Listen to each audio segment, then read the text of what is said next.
There's Jane. Okay, why don't you just hang out? Why don't you come right down here so I can get you guys sworn in? Kathy?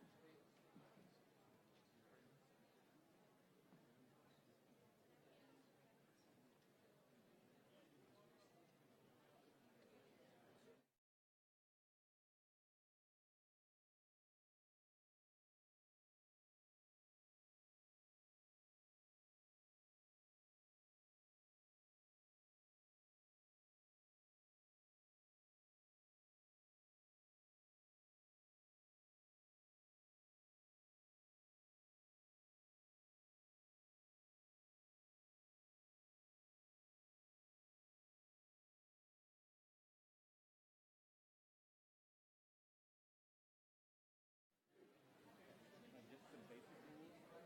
If I call alcohol, tell us the front and you get a count. Then I will assign you each section. Members of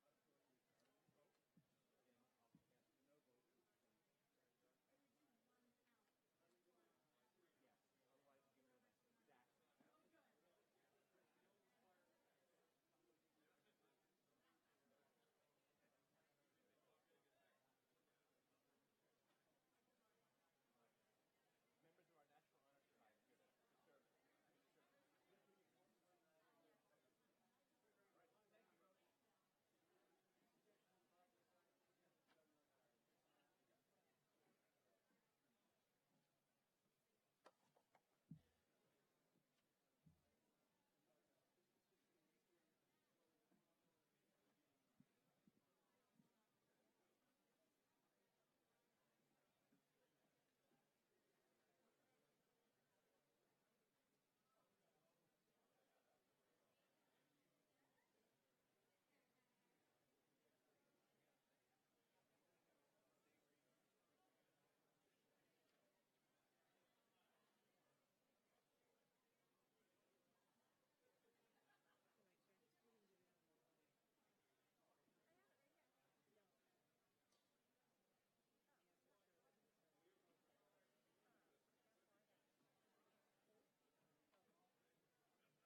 All right, thank you. Hello, ladies.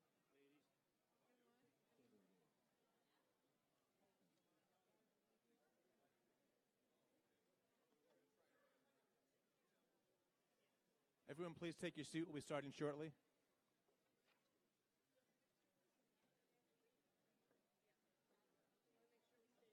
No, I was going to ask that question.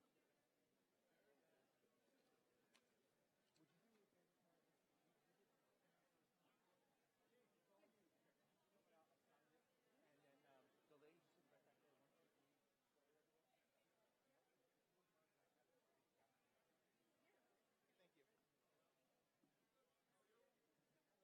Thank you.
quorum of 25 voters being present, this special town meeting is called to order. For those of you still entering the auditorium, please find a seat quickly and quietly. As I have done since I became moderator, I have asked a veteran to lead us in the Pledge of Allegiance tonight. Director of Facilities Joseph Richardson served in the U.S. Navy from 1997 to 2006 with a final rank of Petty Officer Second Class, Master at Arms. He was stationed in Japan, during which time he deployed twice to the Persian Gulf in support of Operation Southern Watch aboard the aircraft carriers USS Independence and USS Kitty Hawk. That was followed by a posting to Naval Air Station Keflavik, Iceland, in support of NATO operations, and his final assignment to Naval District, Washington, D.C. Petty Officer Richardson received many awards during his service, including the Navy Expert Pistol Medal and the Navy Expert Rifle Medal. Chief, if you're looking for a sharpshooter. Joe, please.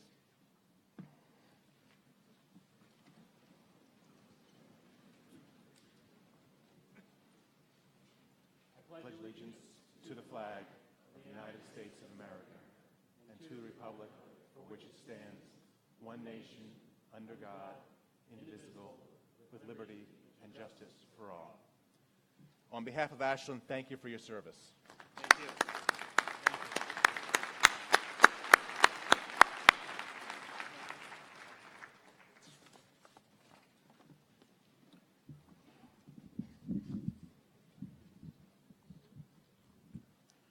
Welcome, and thank you for being here this evening. The first order of business is what I call the preliminaries. This is where I go through some of the basics and explain how we will operate tonight. Town meeting is not the public comment section of a Board of Selectmen or school committee meeting, nor is a public forum or a public hearing. What town meeting is the legislature for the town of Ashland. And tonight we are sitting in legislative session. Together, we collectively approve the town budget, vote on capital purchases, approve bylaws, and more. My name is Adam Schuster, and I am the moderator. My job as moderator is to serve as the presiding officer of this legislature. I believe that part of my job is also to ensure that those here in attendance understand what is going on, so I'll do my best to explain anything out of the ordinary. If at any time you have a question about something, please ask, as there are likely others with the same question. Additionally, I feel that I have an obligation to provide a fair opportunity for voters to be heard and discuss the issues. Yet also respect your time and avoid lengthy and repetitious debate. I'll do my best to strike a fair balance. I'll be guided in running town meeting by the third edition of Town Meeting Time, which is published by the Massachusetts Moderators Association. It's generally recognized as the authoritative guide to running town meetings in Massachusetts. Joining me at the front of the auditorium in no particular order are members of the school committee, members of the Board of Selectmen, members of the Finance Committee, Town Council Lisa Mead, Town Manager Michael Herbert, Assistant Town Manager Jen Ball, Finance Director, Town Accountant Brittany Jacoponi, Ashland Public School Superintendent Jim Adams, Ashland Public Schools Assistant Superintendent Barbara Durand. With me on stage are Town Clerk Tarek Ward and Assistant Town Clerk Cindy Livingstone. This meeting is being broadcast live and recorded for later rebroadcast on WACA-TV. Welcome to those watching us at home. When you checked in this evening, you received a gold index card. It is important that you hang on to these, as you will not be able to vote tonight without them. Because votes will be counted based on the display of cards, non-voters and members of the press may sit anywhere in the auditorium. I will generally be able to determine the results of each vote by a simple show of cards. In the event I am unable to do so, we have tellers ready that will perform an actual vote count. Tonight's tellers have already been sworn in. Two of tonight's tellers are members of the Ashland High School National Honor Society. I'd like to welcome them and thank them for volunteering. Let's all be on our best behavior and show them an example of a healthy democracy in action. Please ensure that you have turned off cell phones and other electronic devices to mute. If you have to take or make a phone call during these proceedings, please leave the auditorium to do so. The warrant that was posted and from which we are working tonight constitutes a notice or warning to all voters of what we will discuss tonight. Town meeting can only take action within the scope of an article on the posted warrant. Town meeting acts on motions. If there isn't a motion before town meeting, no action, including discussion, can take place. In order to allow for discussion, I will entertain a motion and a second for that motion after each article has been introduced and explained, but before discussion commences. Once a motion has been made and seconded, it is subject to amendments from the floor. The procedures for amending an article are listed in the back of your handbook in the section titled Selected Town Meeting Procedures. If you have a question or comment during discussion of an article, make your way to one of the two microphones and wait to be recognized. After being recognized, please state your name and address all address and direct all of your comments to the moderator. Please keep your comments brief and ensure that they relate directly to the article being discussed. If you are unable to get to one of the microphones, please raise your hand and I will have a microphone brought to you when it is your turn to speak. To ensure that we are able to hear from the greatest number of people, each speaker will be limited to one turn at the microphone during discussion of each article. Time permitting, speakers may return to the microphone for a second time once all others wishing to speak have done so, but that second turn will be limited to 1 minute. If you are responding to a question, please do so through the moderator. There should be no direct discussion between parties to town meeting. All debate is to be conducted in a respectful and courteous manner. No comments of a personal nature are to be made. Rude behavior, especially shouting, bullying, and personal attacks, will not be tolerated. Anyone unwilling or unable to comply with this rule will be removed. I'd also ask that everyone refrain from applause and similar outbursts during discussions, of course, except when we adjourn. We have 17 articles, which will be tonight. We have 17 articles in the warrant this evening, and I fully expect that we will complete our business before we leave this evening. If for some reason we're unable to do so, we'll be back here next Monday, November 20th. The biggest complaint I get after every town meeting is how long it takes us to get through our business. As such, I'm going to work hard to keep things moving along tonight. Some announcements. The Ashland Farmers Market will return for one more Saturday from 9 to 1 at the middle school cafeteria this Saturday. Head down and get everything you need for your Thanksgiving meal. I've done a lot of shopping there in the past, and I can attest to both the quality and variety of products, and I will see you there on Saturday. The annual holiday lighting will take place Saturday, December 2nd at 5 p.m. at Montenegro Square. It's a great event for the whole family. Also that day, the Friends of the Ashland Public Library are holding a book and cupcake sale from 10 to 2 at the library. There will be thousands of gently used books, DVDs, and CDs, cupcakes and hardcovers for $1, paperbacks are 50 cents. The Friends of the Library are also selling snacks outside today, so please deposit some of your money before you leave. Now, the moderator's motions. The moderator's motions are listed in your handbook on page 4. They are the same standard motions we approve each town meeting, so I'll ask to address them as a group. Do I have a motion to approve moderator's motions 1, 2, 3, and 4 as printed in the handbook? All in favor, please raise your cards. Thank you. And opposed? That passes. Thank you, and on to our business for the evening. Article 1, hear report of town manager sponsored by routine. To see if the town will hear any report of the town manager or pass any vote or take any action relative thereto. Mr. Herbert, the floor is yours. Thank you, Mr. Moderator. We'll try to make this anything but routine. It's great to see everybody here tonight, a lot of new faces. We've done our best to mirror the temperature outside, inside here tonight. So anyway, I thought, often we spend a lot of time and energy and effort preparing for town meeting, getting ready for town meeting, talking about the articles, and then presenting the articles. But very rarely do we have an organized follow-up as to what happens after those articles are passed or they don't pass. So I thought what I would do is use tonight as an opportunity to give you an update on the progress that we've made related to some of the previous articles that were passed in the last couple of town meetings. I want to start off with the Riverwalk project. Funding for that project was passed at the last town meeting in May. I want to let the community know that we were recently received a grant of $300,000 from the Land and Water Conservation Fund for the Riverwalk project, which is a big win for the community. That's roughly 25% of the funding for the project. So far, the town staff, as well as the Open Space and Recreation Committee, have issued a request for proposals from engineering firms to do the engineering work and to do the construction supervising for the project, and we've selected Green International to do that work, and we are expected to start construction in spring of 2018 and then actually finish in the summer of 2018. The second project I want to talk about is our downtown streetscape enhancement project. That's making safety, aesthetic improvements along Main Street and Front Street. We have issued an RFP for a design firm to do that 25% design. We held back in September, I believe, we held a community forum that was attended by over 100 people to provide input on that project. We also use the Co-Urbanize platform. For those of you that aren't familiar with that, it's a web-based platform to take comments, and received 400 comments through that.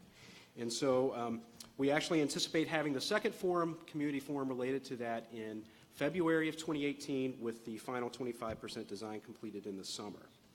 Those of you that are interested in the Quiet Zone, which are construction and reconfiguration of the at-grade railroad crossings at Cherry Street and Main Street, we have issued a RFP for a designer for that project. We've selected Stantec, who will be doing the work related to that, and we'll be submitting the design and bid documents for that within a year or a year and a half. The MWRA connection, a lot of people are interested in the MWRA connection and the supplemental water source for our water issues. We received approval at town meeting to start that process. The Board of Selectmen in Ashland and the Board of Selectmen in Southborough recently finished completing an IMA, that's an intermunicipal agreement that regulates the construction of that project, and we expect that project to be completed in fall of 2018. Also at our last town meeting, the town meeting voted to dissolve the Ashland Redevelopment Authority and also transfer the assets, mainly 125 Front Street, where the farmers market is, transfer that from the Ashland Redevelopment Authority to the town. That has been filed by Representative Jack Lewis, and that process is going through the state legislature as we speak. And then our last two projects I wanted to talk about is the Route 126 project. That's the redesign and construction of Pond Street between the Holliston Town Line and the Framingham Town Lines. We had our 25% design hearing on that. We anticipate submitting our 75% designs to the Massachusetts Department of Transportation in December, and we are still scheduled for construction in 2020. And then finally, something that's not infrastructure related, but community related, we have established our community programs and human services department. We recently hired a town social worker to provide services to the entire town, not just a small segment of the community. They are working in the community center, and then we've also established a number of community programs and held a number of community programs throughout town related to nature programming and other recreational programs, and so that's going forward. So just wanted to give you a small sampling of the work that's happening in town and just give a brief update. So moving on, hope to have more of these success stories as we go through the night. Thank you, Mike. There'll be no vote required. We'll move on to Article 2. Before I do, I see a whole bunch of folks over on the right-hand side. I'm going to ask you folks to grab a seat. There are plenty of seats, but we will not be counting votes unless you're in a seat. Article 2, free cash allocation, sponsored by the Board of Selectmen. To see if the town will vote to raise and appropriate or transfer from available funds a sum of money to be placed in the stabilization fund, OPEB stabilization fund, special education special purpose stabilization account, capital account, and/or FY18 budgetary line items as proposed, or pass any vote or take any action relative thereto. The Finance recommends that the town vote to transfer the sum of $410,000 from free cash to the stabilization fund, the sum of $378,227 from free cash to the OPEB trust fund, and the sum of $632,531 from free cash to the capital account for the town's free cash and stabilization fund policies, and $250,000 from free cash to FY18 line item 130080, which is local education, for the purposes of funding a full-day kindergarten. Mr. Shearer. Thank you, Mr. Moderator. So I'm going to turn this over to Michael in just a minute, but I did want to kind of do a general overview of what this is about. You know, the town has a reserves policy, and every year that guides how we can allocate any free cash that we have. And so this year we have $1.6 million in free cash from operating from the last fiscal year, so that's available to be allocated. And our reserves policy pretty much lays out how that's to be done. The change this year is that we're able to, the general stabilization fund has achieved its target, so that's good news. It's 10% of budgeted revenues, so that's a recommended level that we've achieved. So we have a little more flexibility. It does lay out the next part of the policy, you know, between the OPEB stabilization fund and the special education fund, how that can be used, and also for generally one-time capital items. So I think, I don't know if Michael's put those up, if you can read it, but basically, support for this article would allocate the free cash to the various funds that we've set up. You know, OPEB is a very important one. It's underfunded. That's, post-employment benefits for retirees, basically health insurance. It's underfunded across the state. So we're making strides to try to fund it properly. This is part of that. The other big one-time item is making possible the beginning of full-day kindergarten. That's part of this plan as well as a one-time fund. That's not the operating budget for the schools, but this is a one-time infusion of funds that will allow them to implement their plan. So with that as the general intro, I'll turn it over to our town manager. Mr. Herbert? Sure. Thank you, Mr. Chair. Thank you, Mr. Moderator.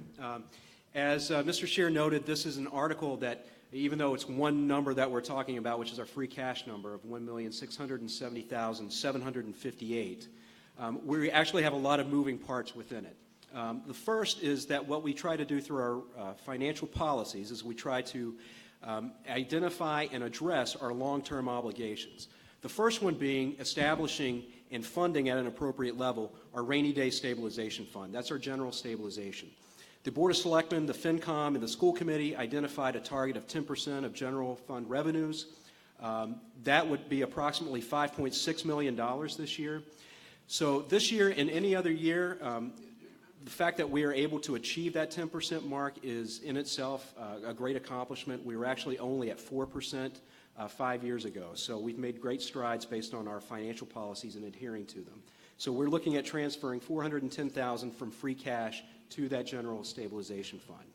The second long-term obligation that we're required to identify and starting to address is our OPEB, other post-employment benefits liability. This, again, according to our policies, will transfer $378,227 from free cash to our OPEB stabilization fund. And we will probably have more of a discussion about that later. And then also what we try to do through our free cash is look at one-time projects and capital. So this year, under the capital line item, we're looking at funding projects that we deferred back in the spring. That includes road reconstruction through our Department of Public Works, paving of the Woodlawn Cemetery, that's again through our Department of Public Works, and funding police cruiser replacements. We're also looking at 3 new projects, this funding through free cash in the capital account. First would be the design of boilers in the Warren School and also Town Hall. We do need to replace those. Also, we are looking at doing a light study on Pond Street. That's part of the Pond Street reconstruction project. Again, leveraging $13 million of state funding.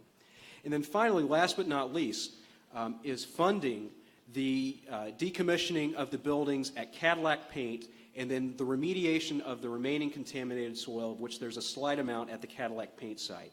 Again, this is a project and something that this town has been talking about for 20 years, and it's time that we actually finish it and get it done. So this appropriates $285,000 to do that work. And then finally, last but not least, as Mr. Scheer noted, we would be funding, putting $250,000 from free cash as a one-time appropriation to help us start funding free full-day kindergarten here in the town of Ashland. Again, something that the town has identified as a need for this community, but something that we just haven't found the will to fund yet. And so we're trying to address that this year and take care of that this year. So that's it, Mr. Moderator. Thank you, Mr. Herbert. To allow discussion, I'll entertain a motion that the town vote to transfer the sum of $410,000 from free cash to the stabilization fund, sum of $378,227.40 from free cash to the OPEB trust fund, the sum of $632,530.60 from free cash to the capital account, and the sum of $250,000 from free cash to the FY18 line item 13008, which is local education. Do I have such a motion? Okay, discussion.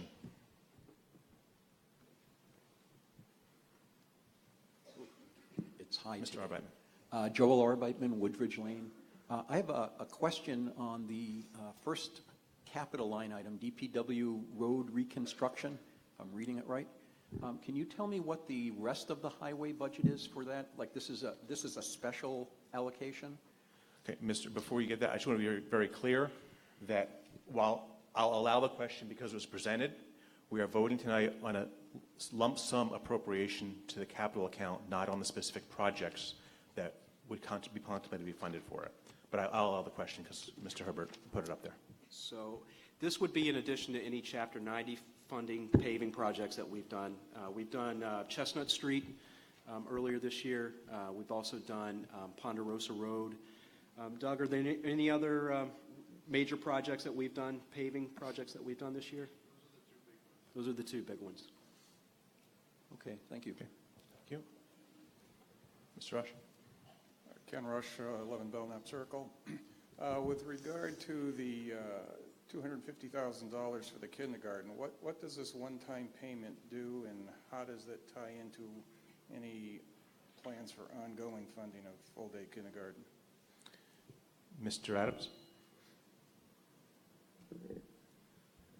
So, Mr. Rush, what this allows us to do, as it's a one-time payment, is we will then roll over the current year's, part of the current year's tuition that we've collected to pay for the full-day kindergarten this year. It also allows us, there's in Article 5, as we get to it, there's $178,000 that will be reappropriated back to the schools for the difference in the Maytown meeting as well as the governor's budget in July. So that $178,000 will be dedicated also exclusively to tuition-free full-day kindergarten. So what happens is we'll be rolling over, because it's free cash, we have to spend the money in the current fiscal year, but we're allowed by law to roll over the money that's in the revolving account. So that money moving forward for 3 years will help offset any potential costs to run the program. And then in year 2, we actually qualify for Chapter 70 funding, which is an additional $131,000 as estimated by the Department of Elementary and Secondary Education. So it's really, the $250,000 is the gap for us to help us get through the next 3 fiscal years to start receiving Chapter 70 funding, but also the $178,000, which will be appropriated in Article 5, gets us to a position where we have to then, over a 5-year window, still absorb about $250,000 in our operating budget, so it stays tuition-free in perpetuity. Thank you. You're welcome. Mr. Hanna? Jim Hanna, 65 Elliott Street. I'll never forget that name.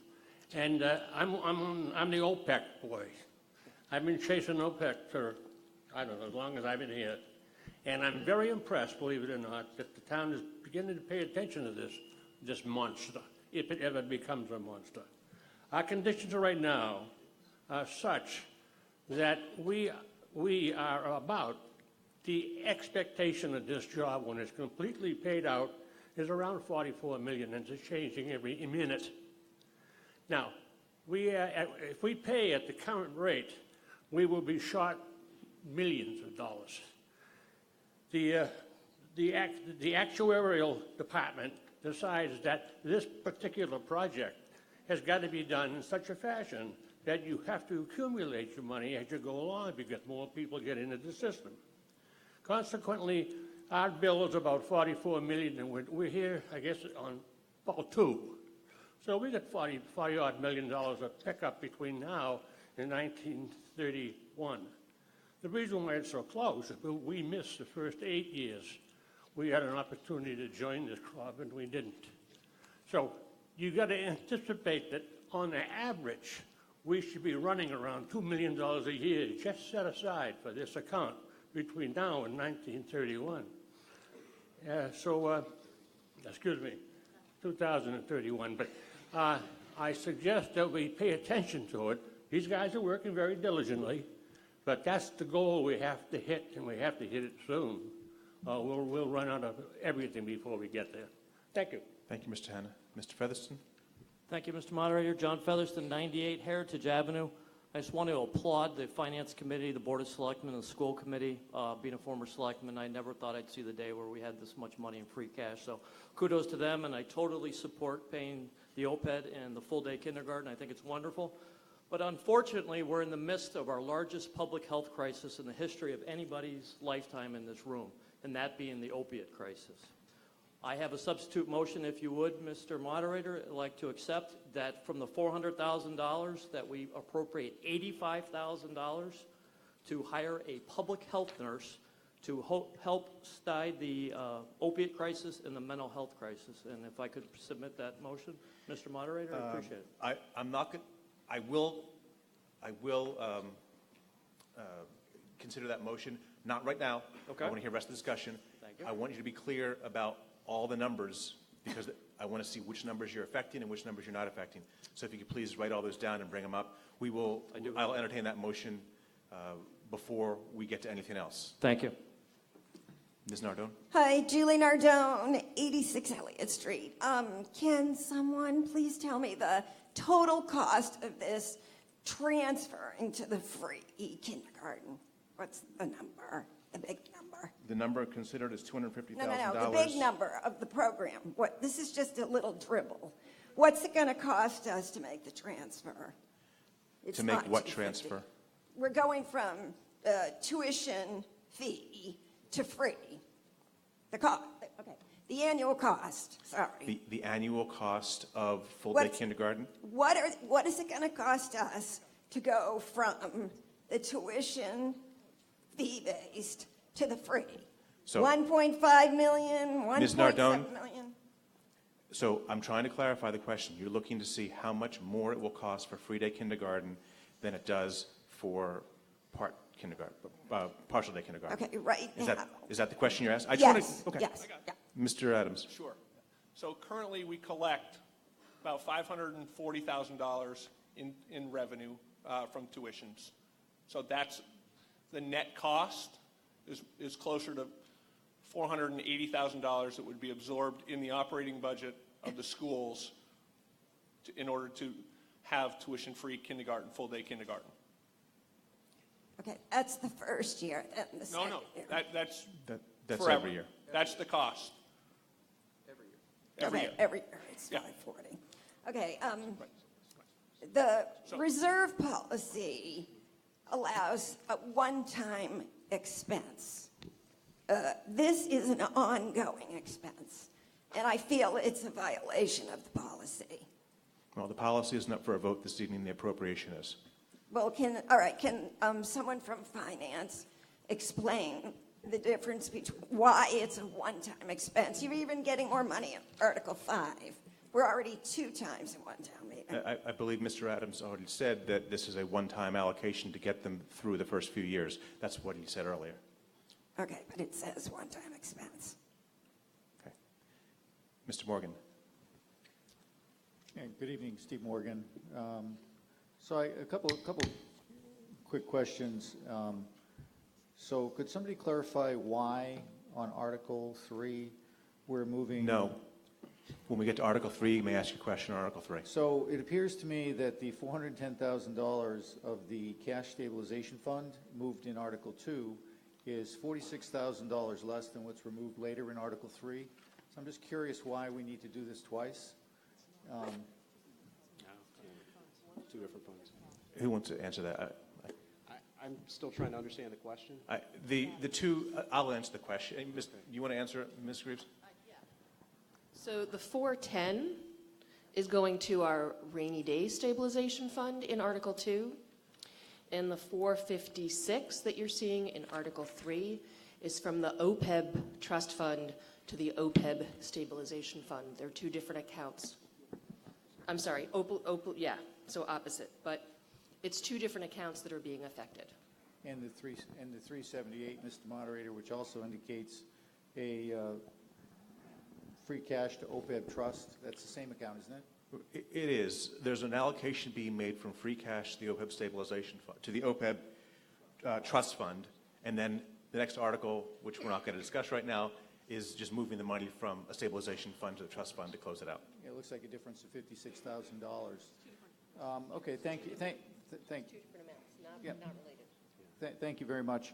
So I also want to express great concern with the $250,000 for the free cash going to the kindergarten program. I had the opportunity, and I thank Mr. Adams for spending the time with me to discuss what his plans were. He was very clear on what's going on with regard to this whole kindergarten thing. And essentially, my take on it is that the current year students were overcharged a fee, and in turn, we're going to reimburse those fees to the town instead of back to the people who are overcharged. So in essence, we're creating a big balance this year in that account, and then we're going to carry that account over. So the fees people paid this year are being displaced by the new money coming in from the $178,000 and the $250,000, so that there's then a balance at the end of the year instead of what would have been, I guess, about an $82,000 increase in the account. There'll be a big balance, which then can be rolled over, even though the other monies that were brought in can't be rolled over per state policy. So what we're doing is we're apparently having a shell game with the $250,000 and the $178,000 against the fees that were paid. And so I'm very concerned about that. And I would suggest, at least I would plan to vote against the article on the basis of the misuse of the finance monies and the fact that, I think personally, I didn't pay a fee. I don't have a child in kindergarten, but I would be very, very disappointed to learn that my fees were essentially taken and then to enable someone else's free kindergarten next year, which is what's going on here. So that's thank my you, Mr. concern. Morgan. Thank you. Mr. Crow. Preston Crow, Rockwood Drive. Most of this is pretty standard. We do. Actually, sorry, Preston. Oh. John, where are you? I'm looking for that substitute motion. Could you bring it up, please? Sorry, Preston. Yeah, most of this is pretty standard. We do things very similar to this at Fall Town Meeting every year, and I'm very comfortable with it. The only real issue here that I think is worth significant debate is full-time kindergarten. Because if we pass this, this is really where we make the decision, and so this is, I think, the time to have that debate. And my son went to part-time kindergarten by our choice, and we thought it was much more developmentally appropriate for him.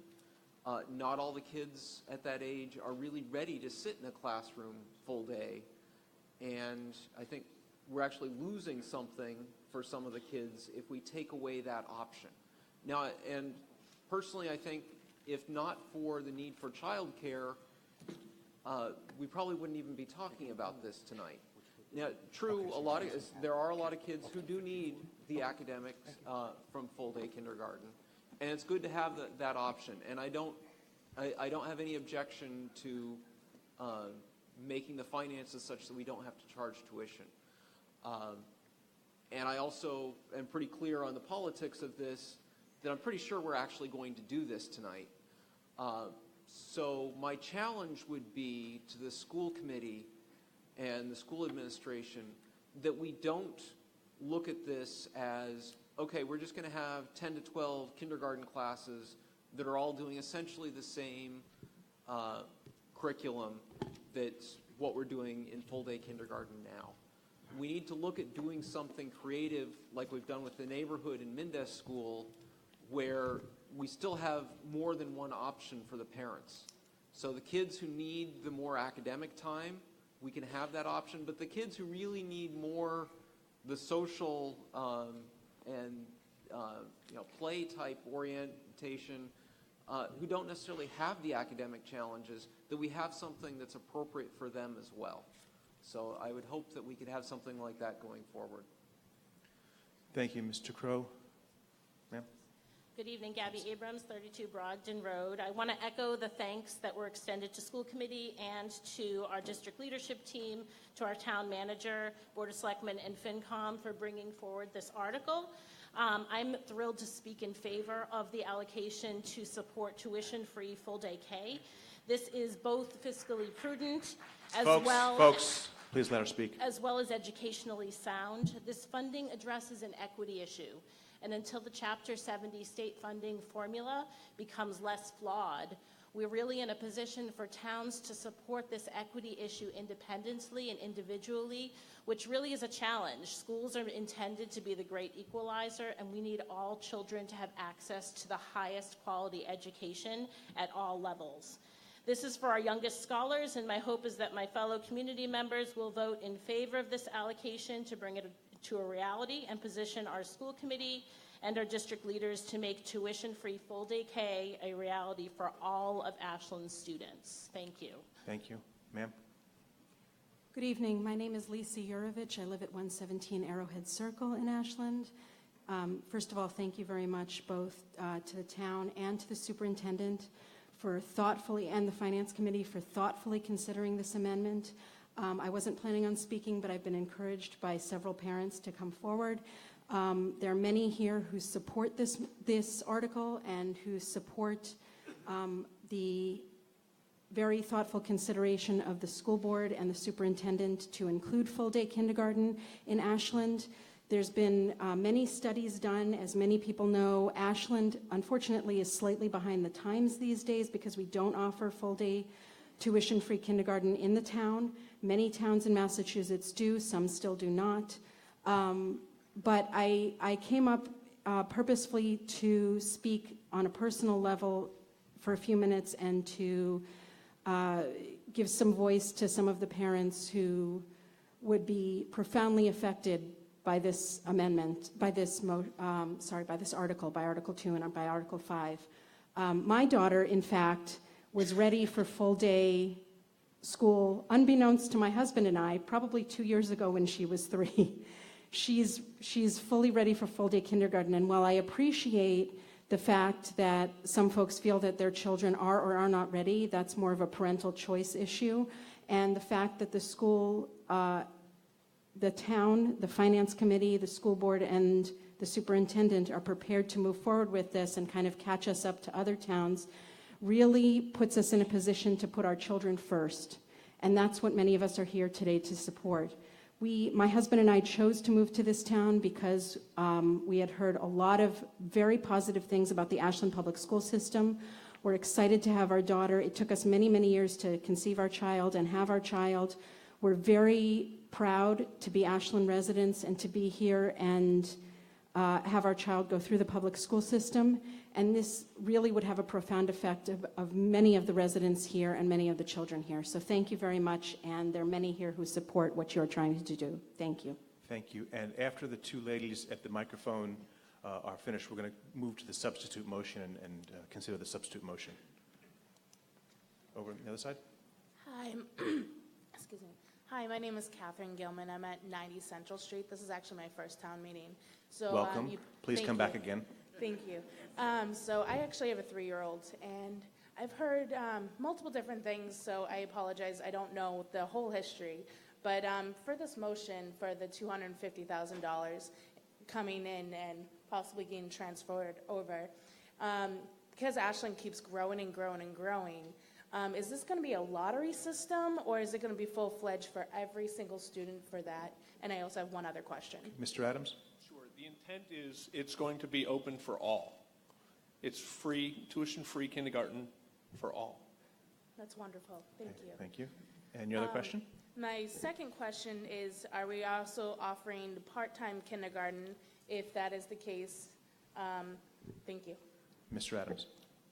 We do not anticipate the half-day at this point. It would just be tuition-free, full-day kindergarten. All right. Thank you very much for the Ashland School System and everyone. This is wonderful. Thank you. And ma'am? Hi, Liz Childress, 10 Winter Street. My kids went through Liz, the could you move a little system. closer to the mic, please? My 2 children went through the system, went through the lottery, paid for kindergarten, and my daughter's 31 and my son is 23. And now I have a grandson who is now in kindergarten. The other woman before me spoke about how Ashland is a little behind the times. I do have some numbers. So out of the 317 districts in the Commonwealth that provide tuition-free kindergarten, Ashland is one of only 56 communities that we have to pay for kindergarten. I paid for it with my children because as a teacher myself, I realized the social benefit, the cognitive benefit, the emotional benefit of a whole day with their peers, with different teachers, whether it be music, art, gym, literacy, computers. That is all involved in a full-day kindergarten program. And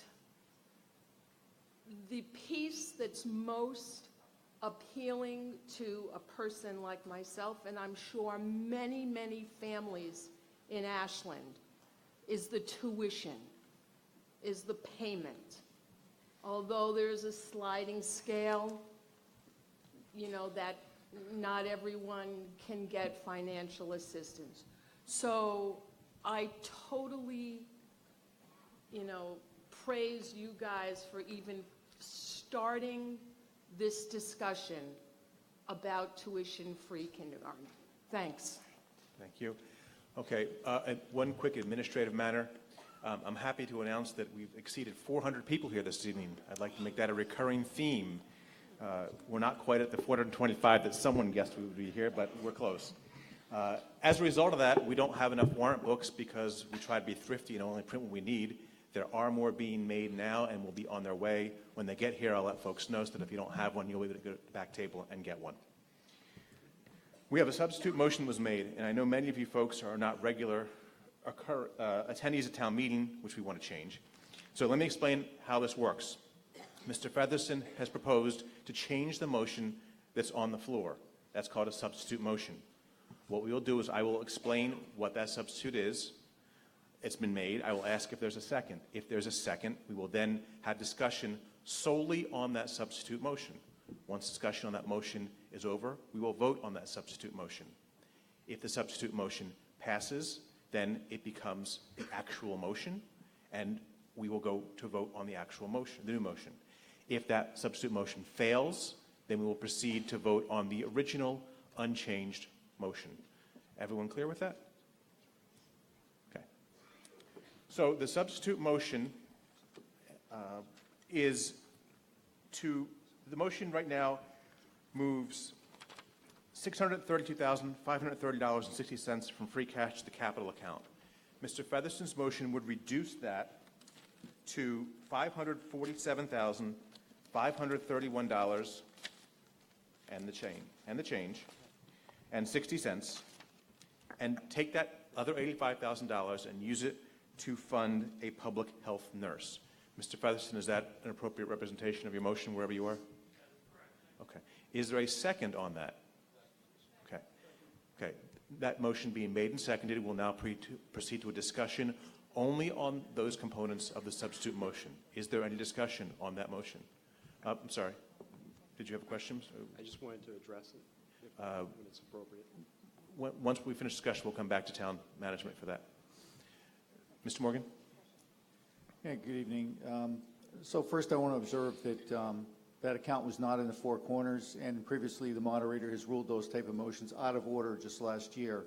Secondarily, I'd like to suggest that the amount of the motion is incorrect given the year is already partially over, and that amount is not actually the right amount to fund the intended purpose. I don't know if Mr. Featherston would be willing to change the amount for the balance of the year after the intended hiring, but this is not even the correct amount for the intended purpose. I know this was discussed at Board of Health, and that's a full year's allocation, which is not what we have left of the current year. Finally, I would just suggest that the town, again, vote against this, as that need should be in the budget, should have been put in the budget, perhaps should come in the budget next year. But the Board of Health hasn't discussed as a board that particular item, hasn't voted on that item, and so it's confusing to me why a Board of Health member would be here as an individual advocating when his own board has not taken a vote to fund the position he's seeking to fund. I think it needs to be done by the board and has not yet been done. Thank you. To one of Mr. Morgan's points, this is well within the scope of the article. as it is worded, and/or FY18 budgetary line items, which opens the entire budget for appropriation. Julie Nardone, Nardone. 86 Elliott Street. Well, I think it's a great need. Again, I don't see where it falls under any of the categories in the reserve policy. We don't follow any rules in this town. I don't even know why we're here tonight, because everything's broken and no one cares about anything except what they want. Thank you. Okay. Ms. Greenstein? Jane Greenstein, 5 Sandstone Way. I have no problem with any procedures. I think it's a wonderful goal. I just would want to know what the trade-off is, because there's a set amount of money. So if this were to pass, what would that money be used for instead? I just think that's really important. According to the substitute motion, that funding would be taken out of money going into the capital account. But what would the impact of that be? Because I assume that money going into the capital account has a plan. There's a plan for that? And Once we get through the comments, I'm going to allow town management to respond and answer those questions all at once. Hi, Jackie Starr on Byron Road. So the impression that this substitute motion gives is that the town is doing absolutely nothing about the opioid crisis, which has been underway for about 15 years. So I'm not sure I understand if there is or isn't a need for this position. I'm wondering if anyone can tell us what is being done in Ashland to address the opioid epidemic. That's not quite within the scope. Mr. Featherston's expressing that he feels more should be done and he would like this funding. So we're going to leave it at that. We're not going to start going into the detail of all the line items that are being done to deal with opioids right now. That's not within the scope of the article. Okay.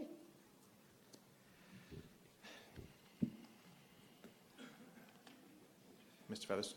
Thank you, Mr. Moderator. Just to clarify for town meeting, this is not a Board of Health directive. This is my own personal. As I serve on Governor Baker's opioid crisis, president of my Rotary Club has taken upon this as an opiate crisis. We are very lucky in Ashland that we have more resources. Decisions at every turn is a gem in our community, and it's great. But if one life is lost in this town because of the opiate crisis, isn't that a shame? Yes, it is coming from a capital budget improvement. It's a small amount. To answer Mr. Morgan's question, $85,000 is an accurate figure because we are into the year already. But to hire a good public health nurse, you're going to need $60,000 to $65,000 for the rest of the year and supply benefits. And if it's funded by town meeting and there's money left over, it'll be returned to free cash for next year as well, too. I just think that this is too big of an issue not to put a stake in the ground as a community in Ashland and take action on it. Thank you. I'm going to divert from my prior plans. First, I do want to make just a general comment that everyone here, those of us up on the stage, well, me up on the stage, and most of the folks down here are all residents and voters of the town of Ashland, and we have well, I don't have the right, but everyone else has the right to get up behind a microphone and speak for themselves, whether or not they serve on a committee, as long as they make clear they're speaking for themselves and not as a member of the committee. And Mr. Herbert did ask to make some comments before we entertain any further comments. Yeah, thank you, Mr. Moderator. First of all, I want to recognize Mr. Featherston and the work that he does in addressing the opioid crisis. He does a lot of yeoman's work regarding that. That being said, first of all, this is free cash, meaning one-time money.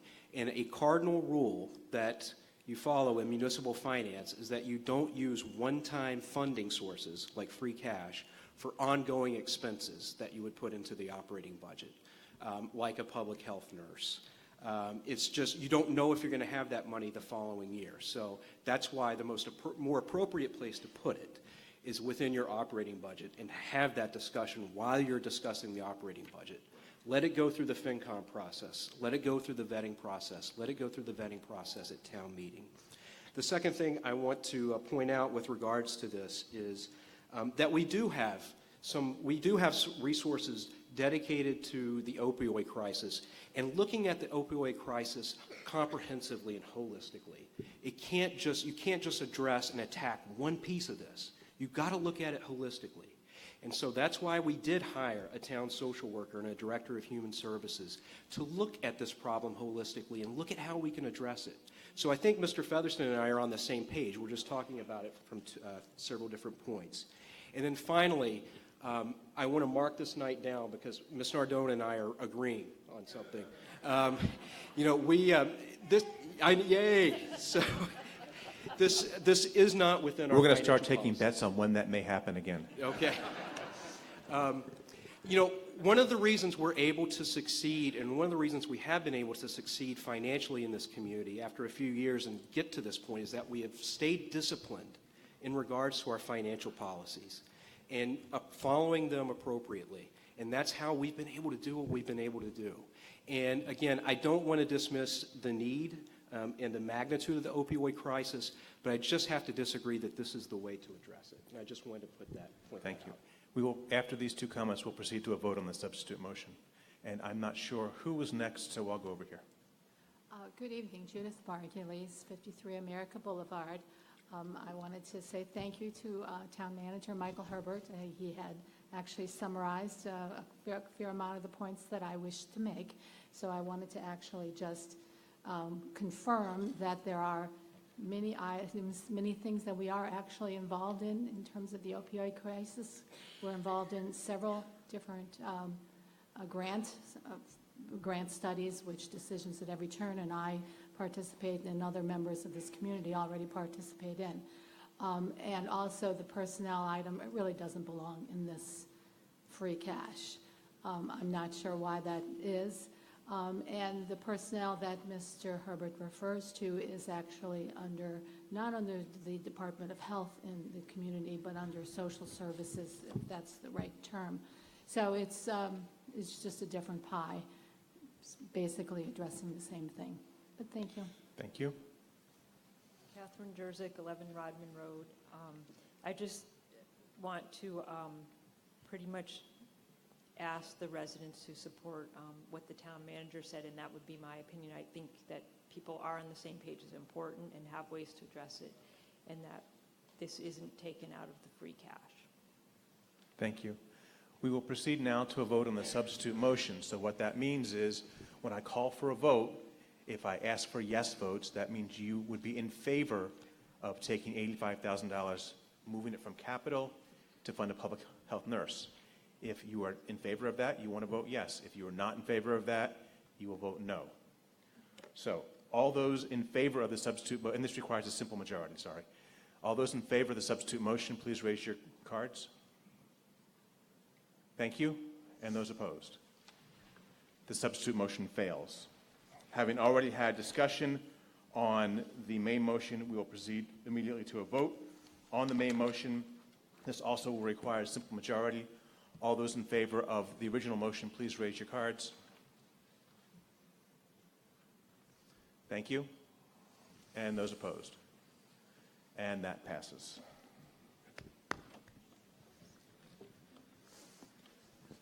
Article 3, transfer of OPEB stabilization fund balance to OPEB trust, sponsored by the finance director. To see if the town will vote to transfer the balance of the OPEB stabilization fund to the OPEB trust fund, or pass any vote or take any action relative thereto. The finance committee believes that given the town has now established an OPEB trust fund, the OPEB stabilization is no longer needed, and recommends the sum of $767,902.78 be transferred to the OPEB trust fund from the OPEB stabilization account. Please note that the amounts in FinCom's recommendation that I just read are different than what's put in your handbooks. Due to a clerical error, the figures in the handbook actually are last year's balances. FinCom revised its recommendation in a meeting held this evening right before town meeting. What? 760 or 730?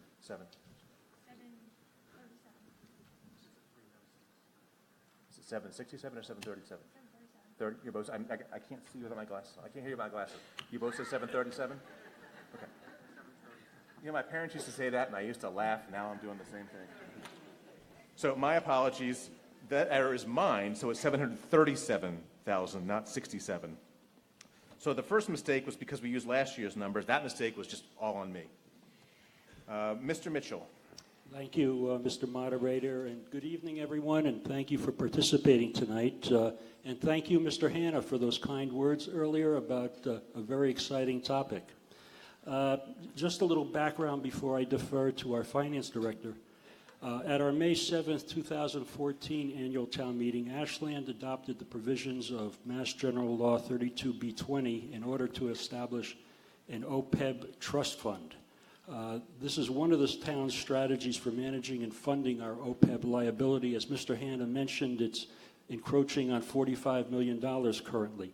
The trust allows for contributions that are solely dedicated to providing benefits to town retirees, and unlike a stabilization fund, trust funds cannot be devoted or diverted for other purposes. Ashland is actually one of on a very short list of cities and towns who have adopted the trust provisions. And as of June 30th, 2017, there was a balance of, as the moderator just mentioned, $737,902.78. With the approval of Article 2 and the acceptance of Article 3, the trust balance will then become $1,880,302.33. If you like this kind of stuff, there's a lot of good information on our website, and that includes our investment policy statement, the OPEB actuarially valuation report, and audited financial statements. I'm sure you've read all of these, Jim. So on behalf of the Board of Selectmen, we ask that town meeting approve Article 3, and thank you, Mr. Moderator. Thank you, Mr. Mitchell. To allow discussion, I'll entertain a motion that the town so vote to transfer the sum of $330. This number is going to get me all night. $737,902.78 from the OPEB stabilization account to the OPEB trust fund. Do I have such a motion? So moved. Discussion. Seeing no discussion. Given that this involves transferring money out of a stabilization account, it will require a two-thirds. Going back to my Given question. that this involves transferring money out of a stabilization account, it will require a two-thirds majority. All in favor of the motion, please raise your orange cards. Thank you. And those opposed? Point of order, Mr. That Moderator. passes unanimously. 1 second, please. Mr. Morgan, I did not see you at the microphone. I apologize for that. And you continued anyway? Well, once I start a motion, I'm not going to stop it. Given that the vote was unanimous, I'm not sure that there'd be much impact on the vote. Article 4, property tax exemption, sponsored by the Board of Selectmen. To see if the town will vote to adjust the exemption amount and eligibility factors for the property tax exemption for senior citizens under Mass General Law, Chapter 59, Section 5, Clause 41C.5, to be effective for exemptions granted for any fiscal year beginning July 1, 2017, or pass any vote or take any action relative thereto. The Finance Committee recommends the property tax exemption percentage be set at the percentage recommended by the Board of Assessors. Mr. Mignani. Thank you, Mr. Moderator. Good evening, everyone. It's nice to see that we have over 428 people here this evening. That's awful nice. It's a breath of fresh air. It seemed that the last time we had 114 people, so almost triple the amount, which is awesome. Thank you. Thank you for coming. This particular article is a feel-good article because it helps those who can't help themselves. And if you meet the criteria with the senior citizens, this money that comes back to them with the property exemption, we're looking this year to be about $625 that will go back to those who qualify. If we'd like to make it more, it's unfortunate that we can't, because then everything is affected by it, and it's a domino effect. So if you wanted to add more to it, then we'd have to take something away from something else. But the Board of Assessors, FinCom, and the Board of Selectmen feel that this is a fair and equitable increase, and I believe it says that it's just about 10.5% increase. With that, I'd like to turn that over to the Finance Director. Thank you. Do we have anything or no? There may not be anything. I think that's just pretty well explains it itself. Did you have something to add, Mr. Herbert? Okay, no, hearing nothing to add. To allow discussion, I'll entertain a motion that the town vote to adjust the exemption amount and eligibility factors for the property tax exemption for senior citizens under Mass General Law, Chapter 59, Section 5, Clause 41C and a half to 10.5% to be effective for exemptions granted the fiscal year beginning July 1, 2017. Do I have such a motion? So moved. I have a motion made and seconded. Any discussion? Mr. Arbeitman. Joel You're shrugging Arbeitman. your shoulders. So. Yeah, good enough. I didn't know who was up first. Just a question. Can anybody tell me what the amount, total amount of cost to the town this incurs? Not the increment here proposed, but just the total amount that is paid back. So what's the budget line for this item? So we look at what... Jen, you have to speak into the mic. So if you look at what annually, there's usually about 175 seniors that take advantage of this exemption, and so it would range right around somewhere between 116,000 to 120,000. Okay, and this would roughly increase it by around 10% or so? No, so that would be the total number. Oh, the total. Mhm. Okay, thank you. You're welcome. Mr. Rush. I had a similar question, but also, what did it cost us for last fiscal year? So what was the FY17 number versus the FY18 number? It was right around 90,000. Thank you. Seeing no further discussion, we'll move to a vote. This is a simple majority. All those in favor of the motion on the floor, please raise your cards. Thank you. And opposed? That passed unanimously.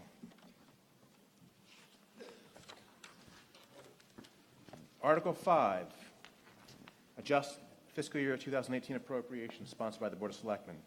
See if the town will vote to raise and appropriate or transfer from available funds in the Treasury a sum of money to be added to, or make adjustments to Article 5 of the May 2017 Annual Town Meeting fiscal year 2018 budget, or pass any vote or take any action relative thereto. The Finance Committee recommends that the following adjustments be made in the FY 2018 budget. Veteran Services, an increase of $5,600 to an appropriation of $94,705.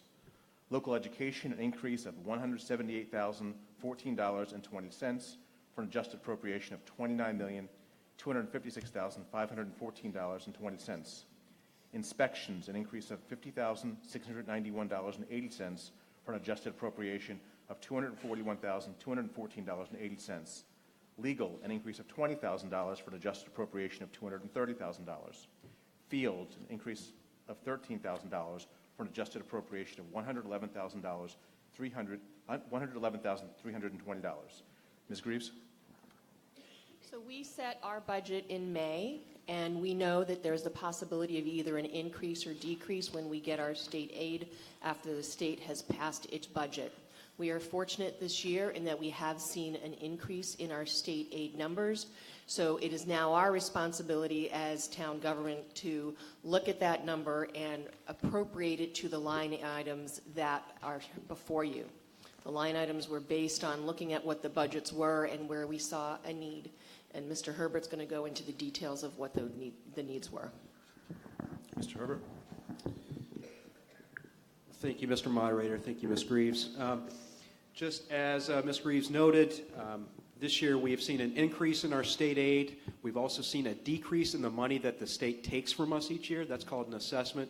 We've also seen a decrease in our Keefe Tech assessment than what we had originally anticipated.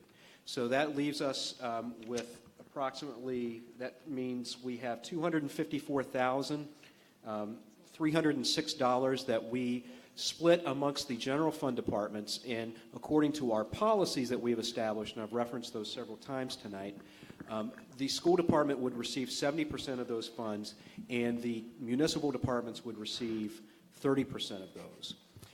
So the way we allocate them are as follows. We would be increasing the appropriation to Veteran Services by $5,600. That's to pay for an increased assessment as part of our Veteran Service District. The school department would receive an appropriation increase of $178,014. Again, as was mentioned before, this is in effect to help implement free full-day kindergarten for the town. We would increase our inspections budget by $50,691.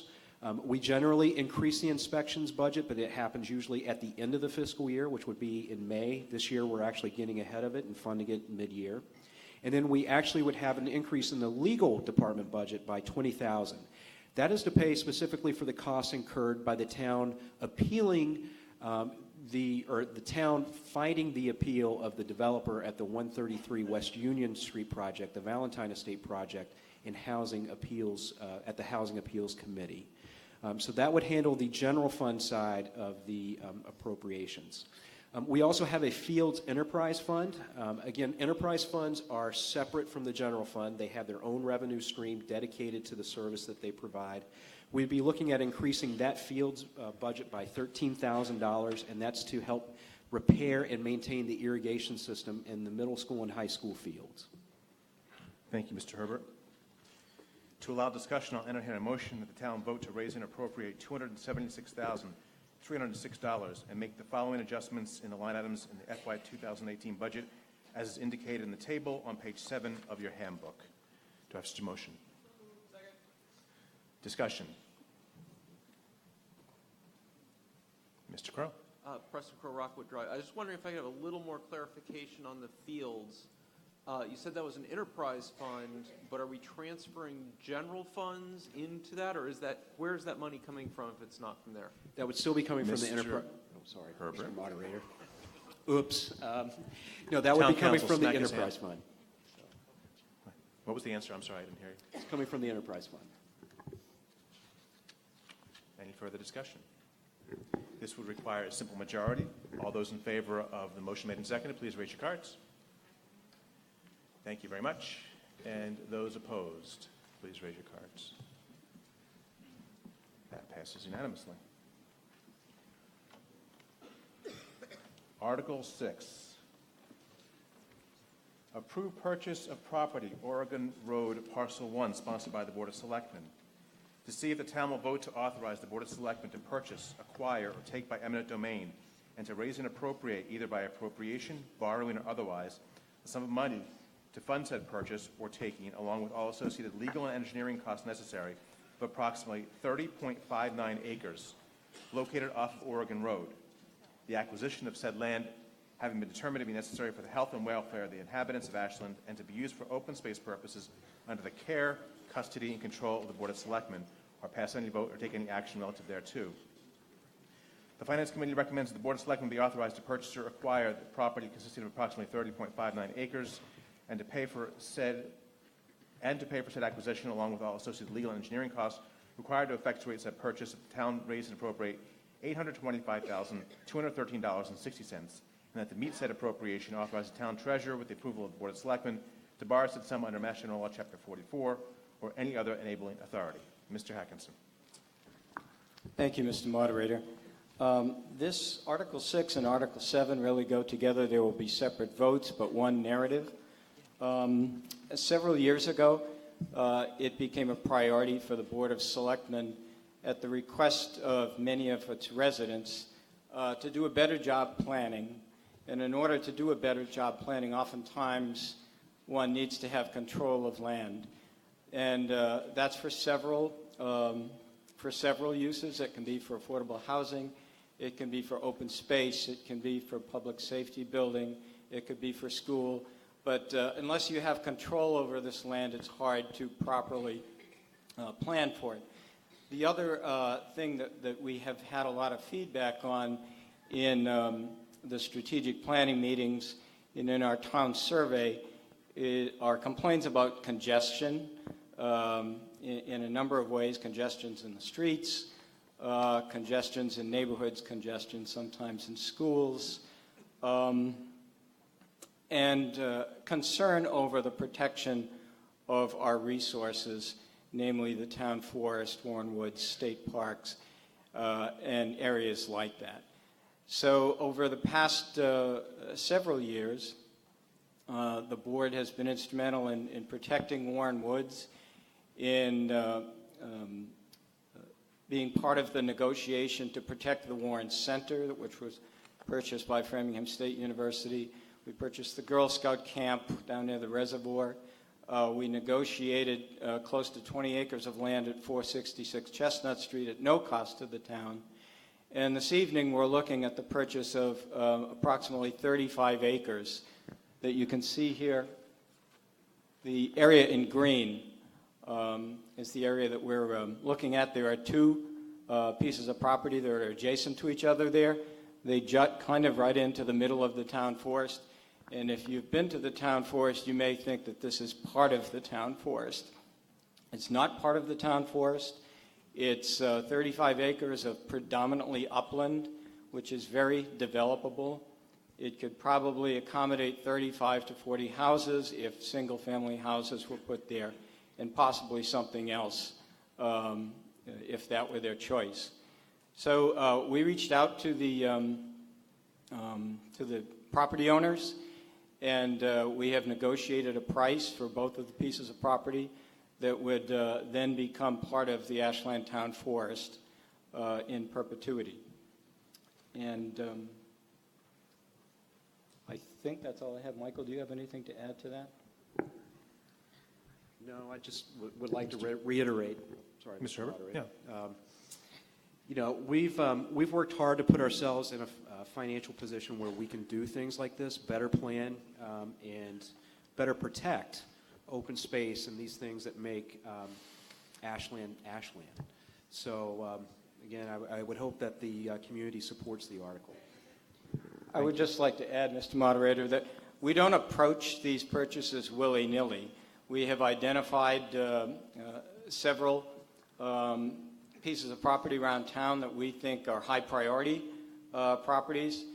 We are in the process of working with the owners to see if they are interested in selling them to the town. As I said, some of them will be used for open space. Some of them will be used for other purposes, but they will be municipal purposes. But we would like to at least put these properties before the town and let the town decide their own future as far as what the town is going to look like 20 and 40, 50 years from now. So we hope that you will support this purchase, these purchases. Thank you. Thank you, Mr. Atkinson. Before I entertain a motion, I just want to clarify something, not clarify something, but make a statement that this article and next are virtually identical, the same concept for the same thing, just two different pieces of land. What I'm going to ask, which is not what we typically do, is any discussion, let's just have it on this article, unless it's very specific to the second piece of land. Let's have that entire conversation now. We'll take the vote on this article and then move pretty much directly to a vote on the next article unless there are specific questions on that.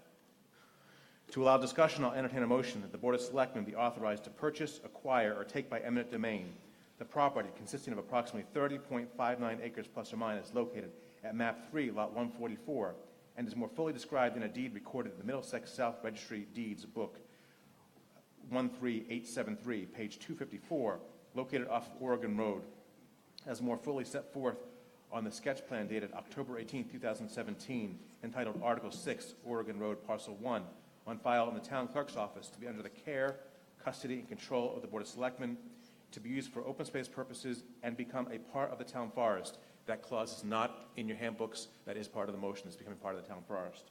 And to pay for said acquisition, along with all associated legal and engineering costs required to effectuate said purchase, the town raise and appropriate $825,213.60, and then to meet said appropriation, authorize the town treasurer, with the approval of the Board of Selectmen, to borrow said sum under Mass General Law, Chapter 44, or any other enabling authority.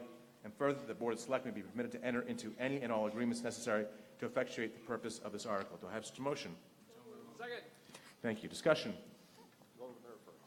Ms. Sulman. Hi, thank you. Roberta Sulman, 28 Woodridge Lane. I'm the chair of the Open Space and Recreation Committee, and I am speaking on behalf of the committee, which voted to support both Article 6 and Article 7 for the purchase of this property. I'm hoping that most of you have been to the town forest and enjoyed it. It's a beautiful, beautiful, glorious space and open space that offers passive and active recreation. It offers a lot of archaeological treasures, and it also offers a lot of history and a link to our agricultural and historical past. This is an opportunity for us to protect the integrity and the beauty of the forest. If this land were ever to be sold and developed, it would forever change what the town forest is like, and would forever change the composition and the enjoyment of the town forest. This literally juts right into the middle. It would be like plunking houses in smack dab in the middle of the town forest, which would just be a criminally awful thing to do. I want to thank the town manager, Michael Herbert, and I want to thank the board chair, Carl Hackinson, and the rest of the Board of Selectmen for having such a wonderful vision and taking this on and sharing the vision of the Open Space and Recreation Committee, and most of the residents who came to public forums sponsored by the Open Space and Recreation Committee year after year after year as we updated our open space plan and always talked about how preservation of the forest was of critical importance and how preservation of key parcels, particularly this one, was of extreme importance to the residents that we do that. I think that the owner, it was wonderful that the owner was willing to negotiate with the town. This allows the town to maintain the beauty of the forest for a very reasonable price, and it also allows the owner to protect his legacy, protect the open space that was so near and dear to him, and provide something for his family. So I'm urging people to vote in favor of both articles, Article 6 and Article 7. Thank you. Thank you. Sir. Curtis Hoffman, 58 Hilldale Road. As an archaeologist living in the town, I also want to speak in favor of both motions. We have a wonderful gem in this piece of land, and these articles will enhance that. For the past 5 years, I've been studying Native American sacred sites throughout the eastern seaboard. We have a remarkable cluster of these sites situated in the town forest, a total of 56 individual sites containing approximately 430 structures. Now, I don't know what's in this parcel because I haven't walked it being private land, but it would surprise me very greatly if it did not also contain such structures. Increasingly, Native Americans are voicing their concerns for the maintenance and survival of these structures as part of their religious system. Under the modifications to First Amendment protections under the American Indian Religious Freedom Act of 1980, they are entitled to these protections. And I've brought some Native people out to the forest and showed them some of these sites, and they confirm that they are their sacred sites. So I would certainly urge, for these reasons, the purchase of these lands so as to preserve this as part of our town forest. Thank you. Mr. Crow. Preston Crow, 41 Rockwood. I am also the chair of the Planning Board and reporting on behalf of the Planning Board that at our meeting on November 9th, the Planning Board reviewed these two articles and voted 3-0 to support both of them as good land use policy. The Planning Board, not being its area of expertise, did not evaluate the finances of these articles. Now, speaking on my own behalf, on Sunday I was out on the White Trail in the town forest, and if the trails were overlaid, you would see that the White Trail runs up almost right parallel to that new piece of property that we're trying to acquire. Depending on where you are, between 10 and 30 feet away from the White Trail is a rock wall. And right on the other side of that rock wall, you will now notice a bunch of pink ribbons, because apparently this has been surveyed as to where the actual lot lines are.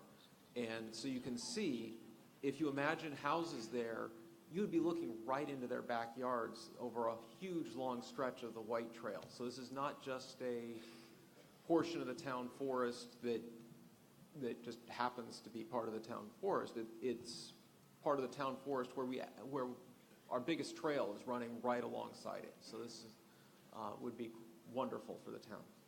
Thank you. Ellen Stewart, 29 Dean Road. The terms purchase and eminent domain have been kind of mushed together here. I'm not really sure what's happening with this piece of property. This is a purchase. The language is always general, just in case. Okay. My second inquiry is about municipal, possible municipal development in the future. 30 acres. The property that you're now sitting on was acquired by eminent domain from my family for open space and future cemetery expansion. And now we have a school and fields. I wouldn't like to see this happen to this piece of property. Ms. Mead, who's going to respond? Carl? Mr. Atkinson? I can. Part of the motion, ma'am, was that this land would be annexed to the town forest. But they did say possible municipal development. No. That's nowhere in the language. And in the purchase and sale agreement, I can assure you that one of the terms in the purchase and sale agreement is that it would not be sold or not be developed. Joel Arbeitman, Woodridge Lane. I just completed 11 years as a volunteer on the Town Forest Committee, and I have left the committee very recently, so I'm speaking totally as an... See what happens when you leave? Yeah. Look, this isn't my fault. I just would like everybody to know that several years ago we had a town forester, a state forester rather, sorry, come out and walk through the forest property. And they were astounded at what the residents of Ashland have done here. It's very uncommon for a town the size of Ashland, with the number of residents we have, meaning a small number of residents relative to many other communities, to have an asset as large as the Ashland Town Forest is. This is more than 550 acres, which is really, it's really commendable to what the residents have been able to do to preserve this land. This, you can see on the map, and Mr. Crow referred to it, is right along the White Trail. Most people aren't familiar with the trails or the colors. The White Trail is by far the longest trail in the town forest. It's kind of the heart of the matter here. And this trail goes right by this property. This guts literally into the center, right into the heart of the town forest. So I just want to simply say, well, one last thing is, this was pointed out by others, and I very much agree.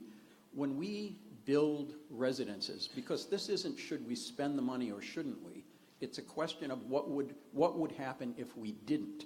And the reality is that if this becomes housing, if it becomes apartment houses even, the cost of services, meaning what it costs our schools, what it costs the residents, we don't recover that in property taxes. It costs more to have a resident here than we fund. So, you know, just fiscally, the responsible thing to do is to preserve open spaces whenever we can, because the alternative is more costly. Thank you. Thank you. Sir, hang on, Carl. Let's get the rest of the questions. Sir? James Morrissey, Voyagers Lane. I'm seeking some enlightenment here. You'll have to pardon me if I ask a question from complete ignorance. The town forest, is there water under the town forest, or are the drilling of municipal wells prohibited in the town forest? And is there water under this particular parcel, or these two parcels? That's nowhere. If we have a quick answer, well, otherwise, but it's not really germane to the discussion. Well, I mean, there's been a focus here on conservation, but I mean, there, you know, and on the other hand, one of the ladies ahead of me expressed the reservations about it being used for, you know, development, municipal development, but wells would have a minimal footprint. But the question is does it have utility as a potential well field? Mr. Atkinson? Yeah, the answer is no, other than the fact that it's permeable helps to recharge any water table that's under there.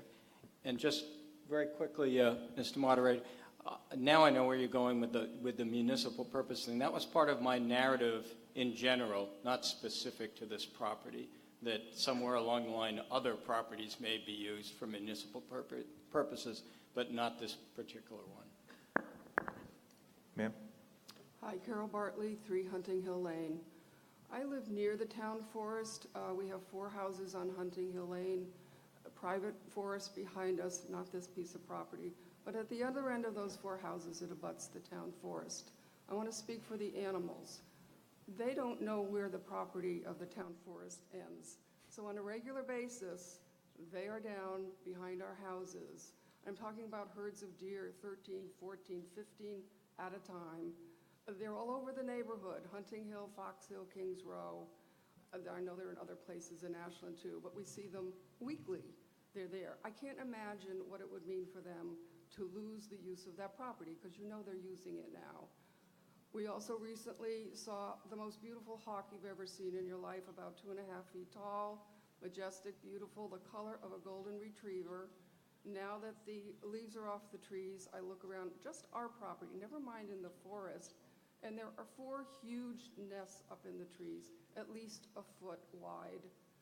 So if that's what's near the residences, what's in the forest? Obviously a lot more birds, all kinds of birds. We also recently, my neighbor and I, saw a coyote walking through.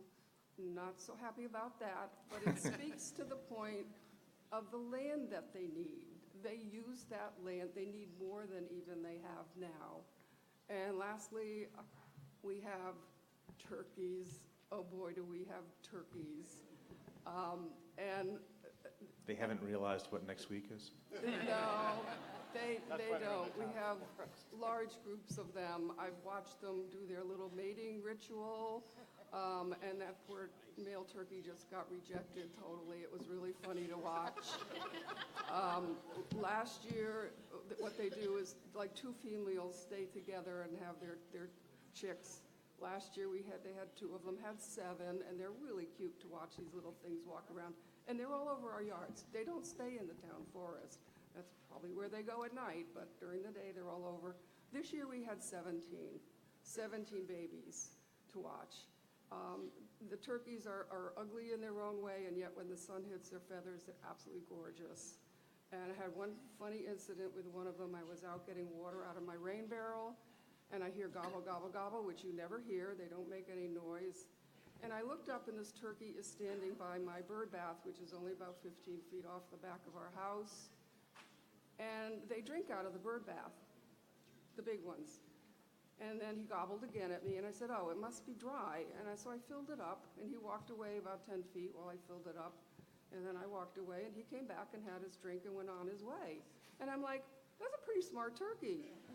And I'd just been trained by a turkey to fill up the bird bath on demand. So to take anything away from these animals would just be heartbreaking. So please vote to keep them the land that they're already using, to be sure. Thank you. Thank you. Mr. Morgan? Yeah, I am not against this article. I think it's a reasonable article, but I do have a couple questions in regard to how the values were reached, and I also echo the concern with the use of eminent domain language in the article. So can somebody explain how the value was reached, and if there's an agreement in place, if that's been made public? Mr. Herbert? We did our own analysis by looking at some of the other properties that have recently been purchased in Ashland. For example, 466 Chestnut Street, which was approximately 40 acres, 20 acres of which were developed. That was sold for $3.1 million. The Rail Transit District property, which was approximately 30 acres, again, that has almost 400 units of apartments on it. That sold for $9.5 million. And we also have a purchase and sale agreement for both parcels in place with the owners. And so I believe that is a public record, is it not, yes. Attorney Mead? And I know, Mr. Morgan, you would ask about eminent domain, so Ms. Mead, if you would speak to that, please.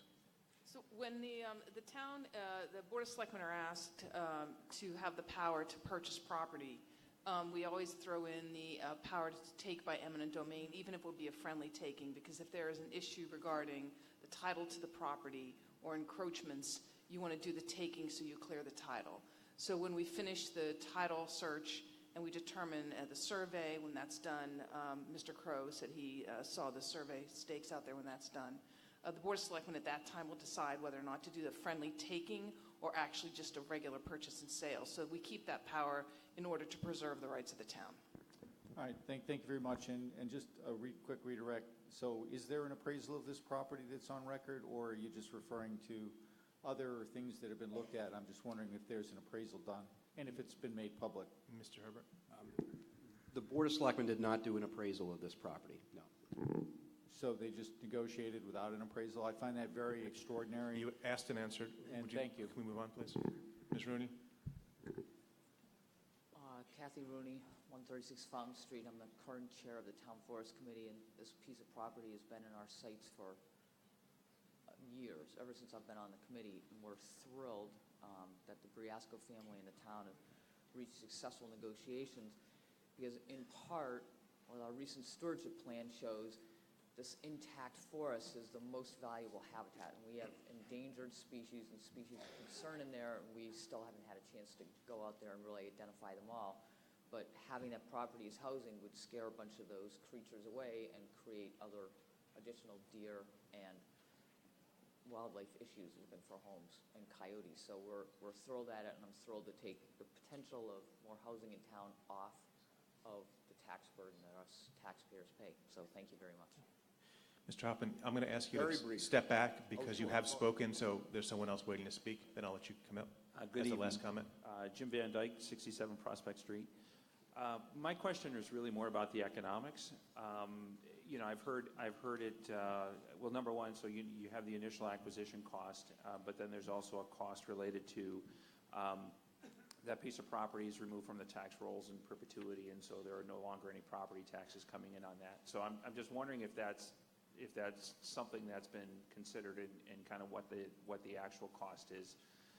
And then the second is, I've heard it supported that it's cheaper for the town to acquire the land than it is to provide the services if that land gets developed, and I'd just like to understand what the real numbers are behind that. Okay. Mr. Herbert? Those are excellent questions. First of all, in regards to the taxes, currently they are, I believe, when we last checked, they were approximately $6,000 for both parcels. So we receive about $6,000 in taxes for both parcels. Second, in regards to the cost of services, one of the things that we have been able to do through the Board of Selectmen and the Planning Board is we've been actually able to get a tool produced by RKG Associates, which is a planning firm, that allows us to analyze what the impact of services is, the financial impact of developments are on towns when you net out the cost of services vis-a-vis the new tax revenue that we receive. And so actually, when we looked at these two parcels, we saw that we could build 42, there could be 42 single-family homes that were built there. And it turned out, once we put it in our fancy spreadsheet, that looks again at the cost of providing services to the school children, the cost of just general municipal services, we would actually receive a negative tax benefit of negative $110,000. So, and that's with 42 single-family homes. That number changes if we were able to build like 400 apartments there, but I can't say that it would ever bring it up into the positive territory. And then it would also just impact the character of the town.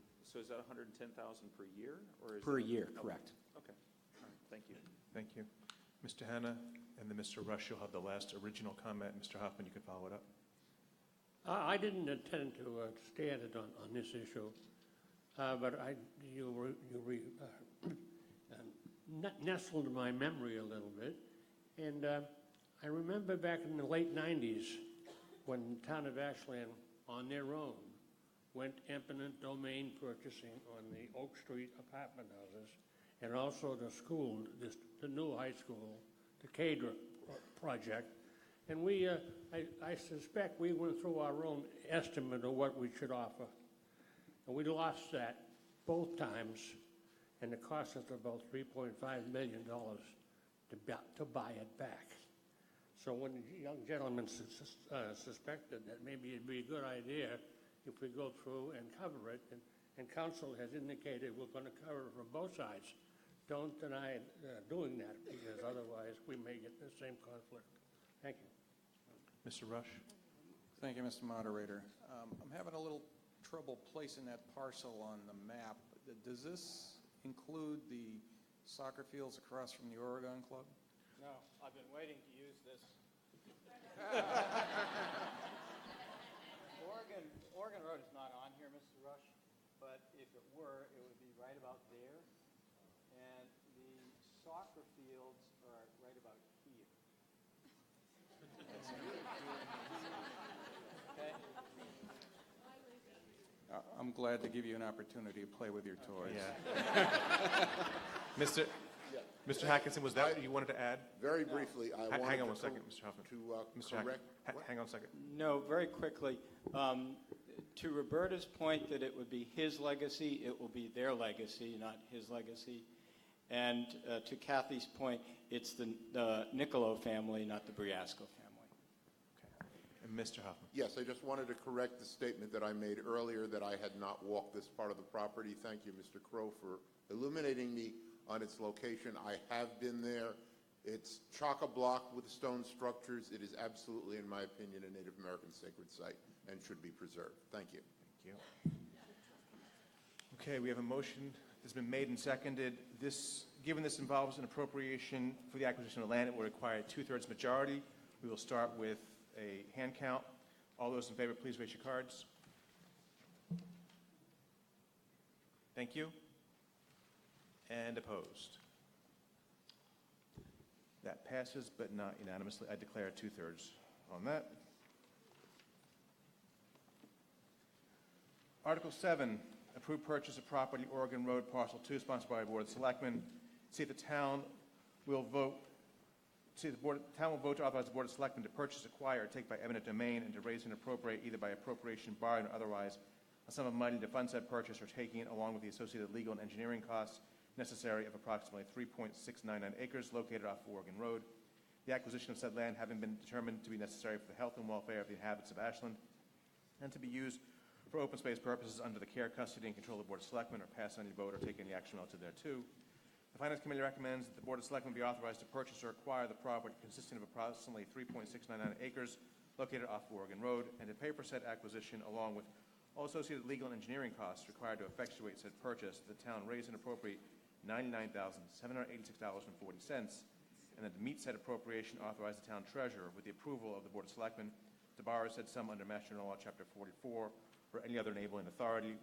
We've already had plenty of explanation, so to allow discussion, I'll entertain a motion that the Board of Selectmen be authorized to purchase, acquire, or take by eminent domain the property consisting of approximately 3.699 acres plus or minus located at Map 3, Lot 143, as more fully described in a deed recorded in the Middlesex South Registry of Deeds, Book 31739, page 368, located off Oregon Road, as more fully set forth on the sketch plan dated October 18, 2017, entitled Article 7, Oregon Road Parcel 2, on file in the town clerk's office, to be under the care, custody, and control of the Board of Selectmen, to be used for open space purposes, and become a part of the town forest. And as with the last article, that language has been added. And to pay for said acquisition, along with all associated legal and engineering costs required to effectuate said purchase, for the town raise and appropriate $99,786.40, and that to meet said appropriation, authorize the town treasurer, with the approval of the Board of Selectmen, to borrow said sum under Mass General Law, Chapter 44, or any other enabling authority. And further, the Board of Selectmen be permitted to enter into any and all agreements necessary to effectuate the purpose of this article. Do I have a motion? So moved. Second. We'll dispense with discussion unless there's any discussion specific to this article. I just have a very quick question. Joan Confrati, Winshore Road. The map that was up before, when you showed Oregon Road, it looked like this land was landlocked. Is that true, or is it, because you said it's buildable, but it looks like it doesn't come close to any road. There is, the seller owns this property here. Oh, okay. So the sellers are in their 90s, and the only thing between Oregon Road and this property is their house. So eventually, that will probably be gone. Okay. Got it. So it currently is, but it won't be for long. Okay. The second quick question is is this, I apologize if this has been answered, but I didn't hear it. Is this in conservation, I guess, in perpetuity? Is that how you say it? But It's the warrant articles added to the town forest. Yeah, it's become what's called Article 97 land, and so it will be conservation land. Okay, thank you. Thank you. As with the prior article, given that this involves an appropriation for the acquisition of land, it will require a 2/3 majority. We'll again start with card count. All those in favor, please raise your cards. Thank you very much. And those against? I declare 2/3 on that one as well.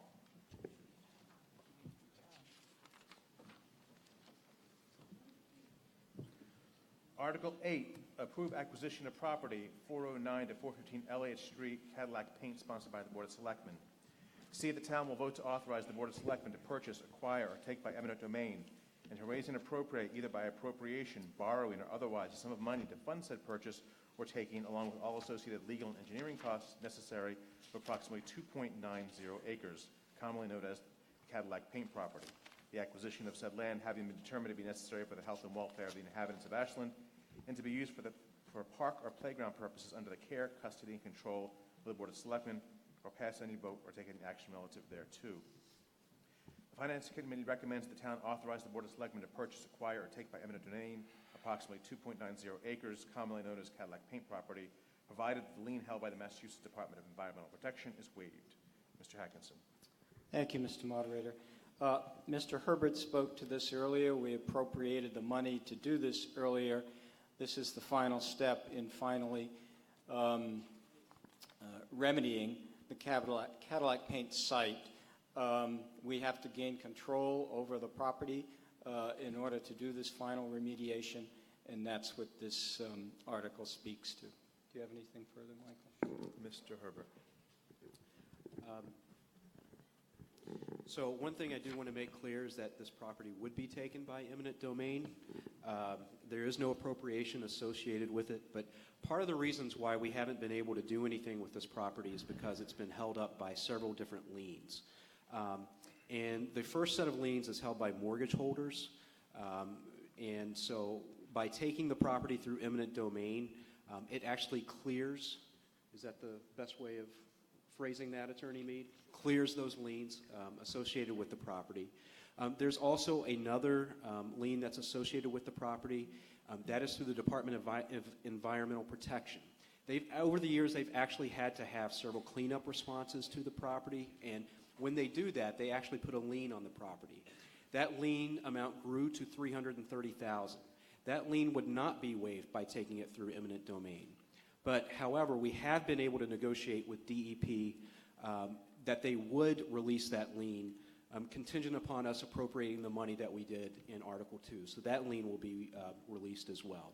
So we will own the property free and clear, and this will allow us to do the cleanup work that we talked about in Article 2. Again, this property has been closed down since 1987. It is an eyesore not only for that section of town, which is close to the Sherburne line on the southeast section, but for the entire community. And for us to actually get to the point where we can actually get this finished and over the goal line is, again, a tremendous accomplishment, and I hope you would support it. Thank you, Mr. Herbert. To allow discussion, I'll entertain a motion that the town authorize the Board of Selectmen to purchase, acquire, or take by eminent domain approximately 2.90 acres plus or minus, as more fully described in a deed book recorded in the Middlesex South Registry of Deeds, Book 908, page 26. Is that 26 and 28? 26 and council.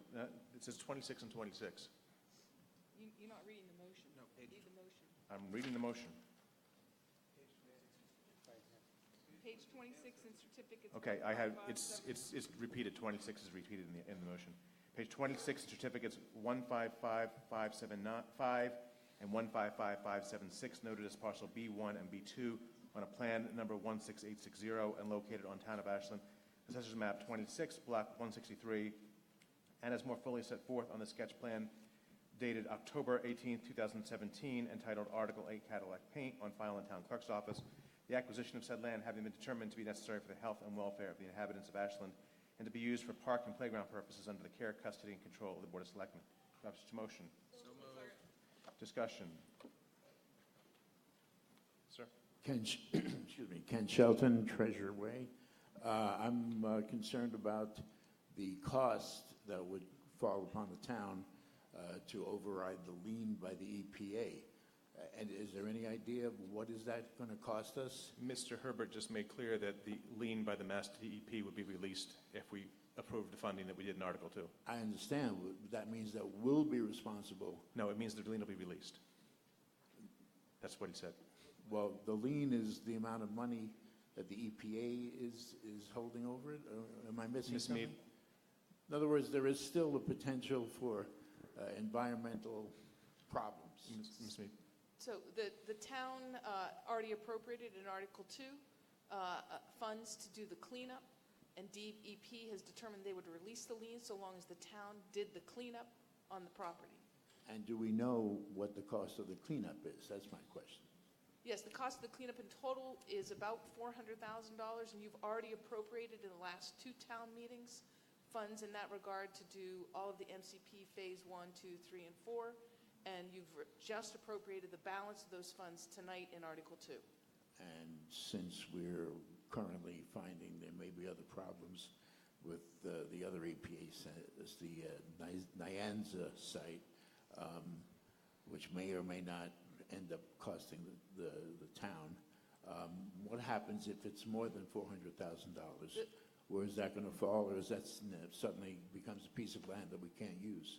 So in this particular instance, they already have the options for the cleanup, and they've already gotten the prices for those cleanups in the Phase 4 remediation report, and that's what the funds are based upon. Okay, thank you.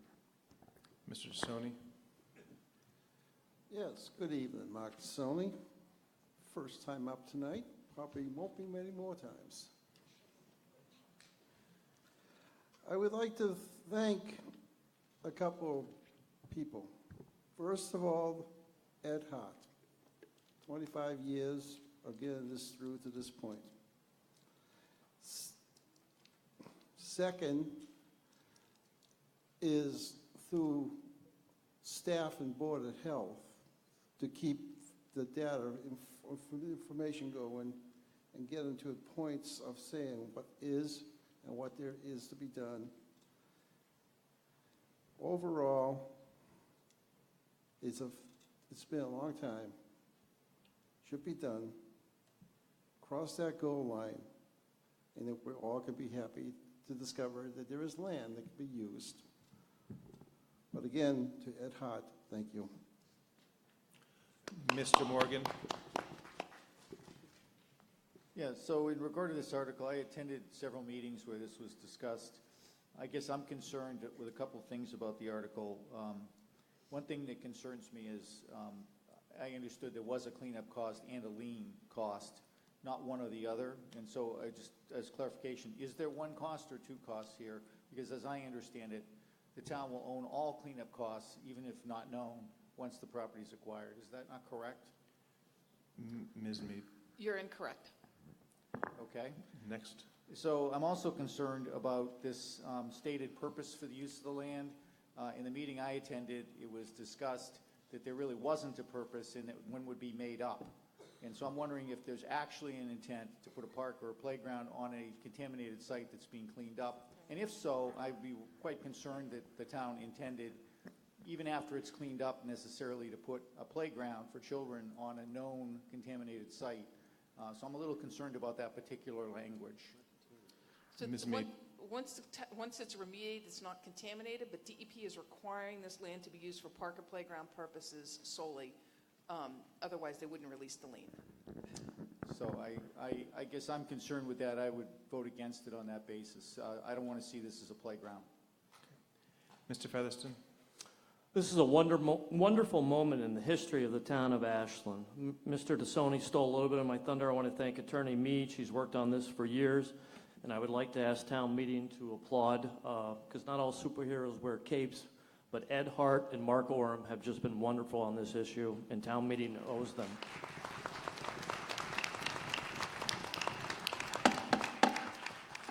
Ms. Sulman, you'll have the final comment. Just on behalf of the Open Space and Recreation Committee again, we voted to endorse this, and it is part of the Open Space and Recreation Plan because that part of town is woefully underserved with minimal open space and minimal recreational opportunities. So it is in the plan based on resident input to make it into a park or a playground and to remediate it as a brownfield. Thank you. Whereas this is a simple acquisition, does not involve any funds, it will only require a simple majority to pass. All those in favor of the motion, please raise your cards. Thank you. And opposed? That passes.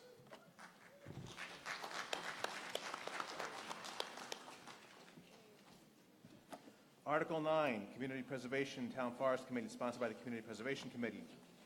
See if the town will vote to appropriate up to $40,050. If you are leaving us, we are sorry, but we'd appreciate you doing it quietly.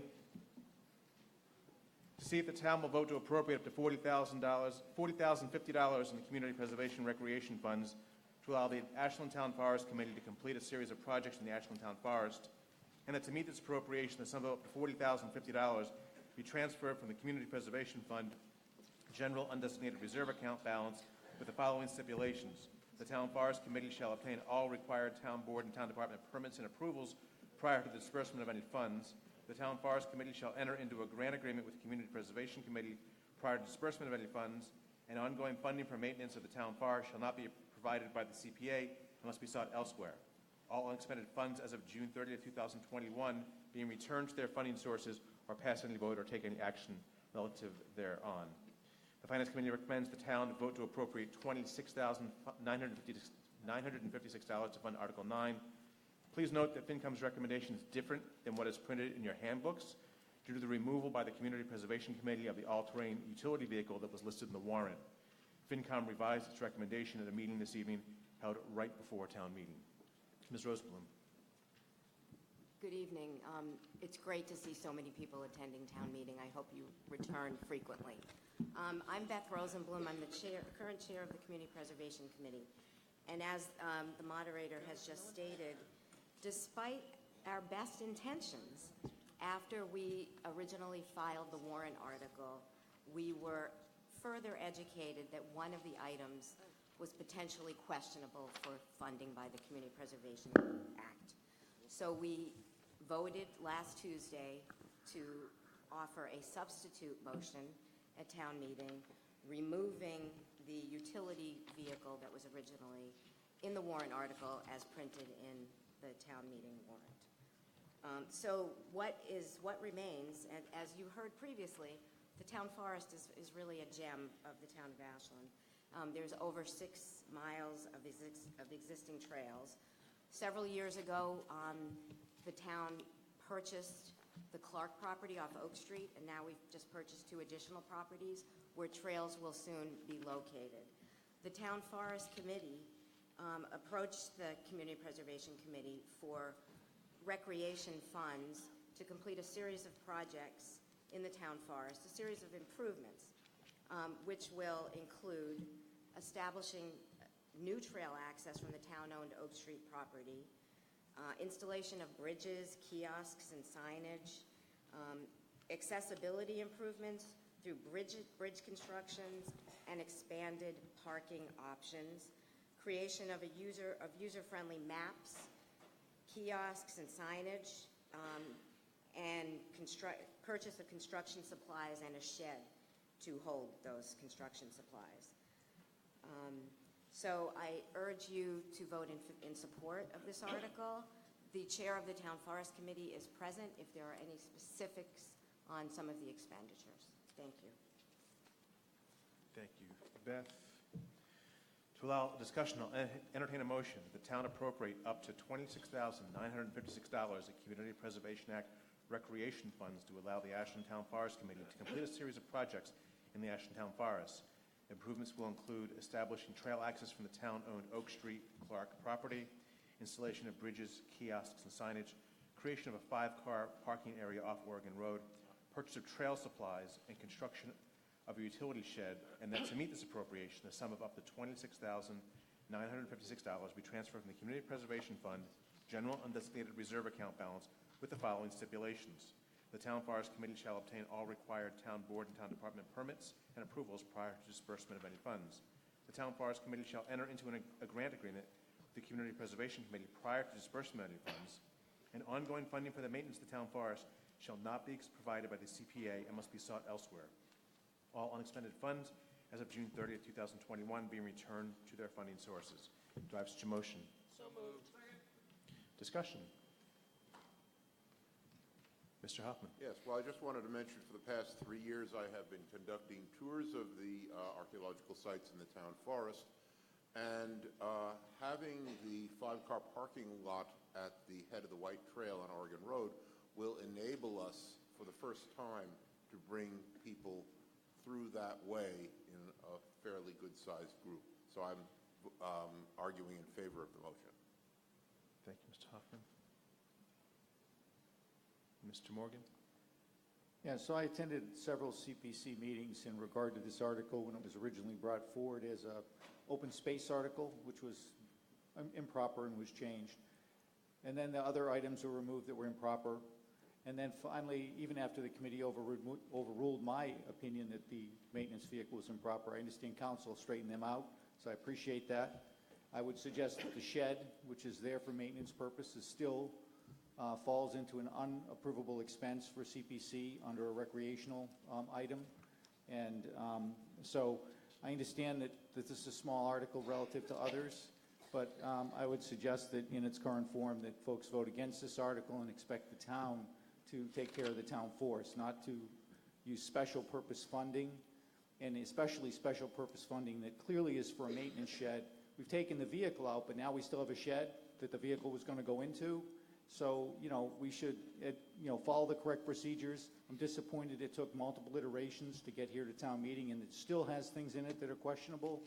If the committee had taken the comments 3 months ago into consideration, instead of looking for ways to get it through, they would have had a better article tonight. So I'm not in favor of the article.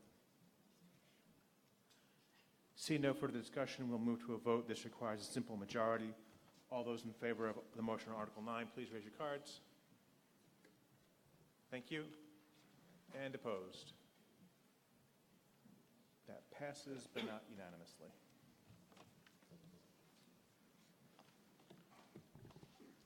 Mr. Moderator, point of order. I believe you did not take a vote on the amended article. There was no amended article. The motion was changed by the CPC. It's fine, Steve. Have a seat. Okay. Article 10, Community Preservation Conservation Restriction, Oak Street, sponsored by the Board of Selectmen. The Selectmen have deemed this article not ready for prime time and is therefore being withdrawn. After additional preparation over the winter, it will make its town meeting debut in May. Article 11, Rail Transit District Multimodal Path Easement, sponsored by the Board of Selectmen and the Planning Board. See if the town will vote to accept an easement from Ashland Transit Apartments Owner LLC for the purpose of a public bike path or multi-use rail trail to be under the care, custody, and control of the Board of Selectmen, and to authorize the Board of Selectmen to negotiate and execute any and all documents necessary to effectuate same, or pass any vote or take any action relative thereto. The Finance Committee defers its recommendation to town meeting. Mr. Chair. Thank you, Mr. Moderator. This is, and if you're not familiar with it, this is another kind of small linkage in the Upper Charles Trail. And if you're not familiar with the Upper Charles Trail process, and it's a multi-year effort to extend the Upper Charles Trail in Milford, a 5-town trail through Ashland. So I'd urge you to check out the Upper Charles Trail on the town's website and take a look at that if you're not familiar with it. So it's an exciting project, and if you remember a year or two ago, town meeting accepted a similar easement on the Dyke Trail in East Ashland across from Market Basket, a beautiful easement leading to some town open space in the Sherburne line, so I'd urge you to check that out. So this is just, as the town has the opportunity, we try to negotiate rights of way on the proposed trail, and this is one of those. This is an easement that was negotiated as part of the Rail Transit District development, and so this is a link, the trail going basically from High Street to the commuter rail station, to the MBTA access road that is being rebuilt, and we'll have a bicycle trail on that as well. So we ask your acceptance of this easement. Thanks, Rob. To allow discussion, I'll entertain a motion the town accept an easement from Ashland Transit Apartments Owner LLC, which is shown as the trail easement on a plan entitled Trail Easement Exhibit prepared by Kelly Engineering Group, Inc., and dated May 1, 2017, and on file with the town clerk for the purpose of a public bike path or multi-use rail trail to be under the care, custody, and control of the Board of Selectmen, and to authorize the Board of Selectmen to negotiate and execute any and all documents necessary to effectuate same. Do I have such a motion? So moved. Second. Discussion. Mr. Crow. Preston Crow, I'm the chairman of the planning board. I was not explicitly told to represent the planning board here, so I'm speaking on my own behalf. Just a little bit of background on this. This, as was said, was negotiated as part of the site plan for the apartments that are being constructed up there. There was no payment from the town for this, so this is something that they were giving to the town for free because we were able to get this incorporated into their plans without essentially costing them anything. This, however, does not involve any funds to actually build the trail. So this is simply saying we have the right to build the trail essentially along the south end of their lot if and when we get the funds and the engineering to do so. Mr. Arbeitman. Joel Arbeitman. I am the chair of Ashland's Upper Charles Trail Committee. Notice that in the name there's not Rail Trail Committee. It's frequently mistakenly spoken that way because there really is not much for rail in Ashland. And that has led us to a situation where to plan this trail, we really have to kind of snake our way across town. It's very difficult to do. We don't have just a single corridor going from one end of the town to the other. The selectmen, whom I want to thank, and also the planning board, have been very forward-looking on this. And even prior to us having a definitive plan as to exactly where the trail will go, have set aside this easement, if we pass it, to enable us to make certain key connections in town. And I want to make it very clear what those connections are and why this is so valuable. One of the things we're trying to do is link to Hopkinton, and specifically Hopkinton State Park to the west, and then coming into Ashland, cutting through this easement, if we approve it, we're hoping to be able to link to Ashland State Park and also to downtown Ashland. So this is, and to the rail station as well. So this is a very important piece of the puzzle, and I just really encourage everybody to support it. Thank you. Thank you. Hi, Judy Teller, 3 Braeburn Lane. Can we see a map of where this is? Is there any available information on what you're talking about? Do we have a map, Mike, or no? We don't have one here. I believe we have one on file in the clerk's office. We do not have a map available for this evening. Michael, isn't there one on the town website? Mr. Tassoni? Michael, isn't there one on the town website? Thank you. Mark Tassoni again. I may be a little bit off, but I'm going to ask anyways. It says care and custody and control by the Board of Selectmen. The trail itself is open land being used as a bike trail or multi-use. For good weather conditions, I would say good weather, summer, spring, and fall, who's going to do maintenance and clearing during the winter? Mr. Stoney, this is presented earlier. This is for the easement only. It's not for the construction of the trail.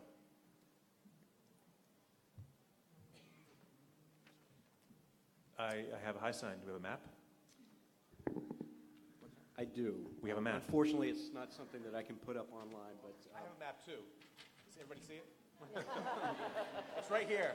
No, So to try to describe it, it runs from essentially High Street along the Rail Transit District development to the MBTA access road. So this is the MBTA access road right here for those of you that can see it. This is High Street. So. Anyone who'd like to come up and see that is welcome to do that. Sir? Yeah, Paul Pahoviak, 40 Lakeview Terrace. I think it's important. I know Mr. I can't ever pronounce his name, Arboretum, not Arboretum.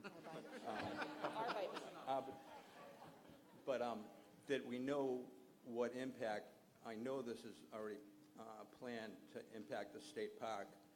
I'm fortunate enough, I'm blessed to live on the banks of the state park on the reservoir, and I do quite a bit of caretaking of the state park. I'm just concerned there's been a tremendous increase of foot traffic. I'm a big dog owner. There's 1 million dogs going around the reservoir. I'm just concerned that that the state park is going to be further impacted. It's at the point it's overused right now because of the building of the Legacy Farms development in Hopkinton, which is going to ultimately involve like 3,500 units, and it's only half built. So I'd like to know, exactly where this trail is proposed to go. I think we should have had a map. There's a map right there. Yeah, but I mean up there. Well, we can't. I understand that, and I don't disagree, but we don't have one. I'm sorry. Can I respond? Like this is like Rosetta Stone.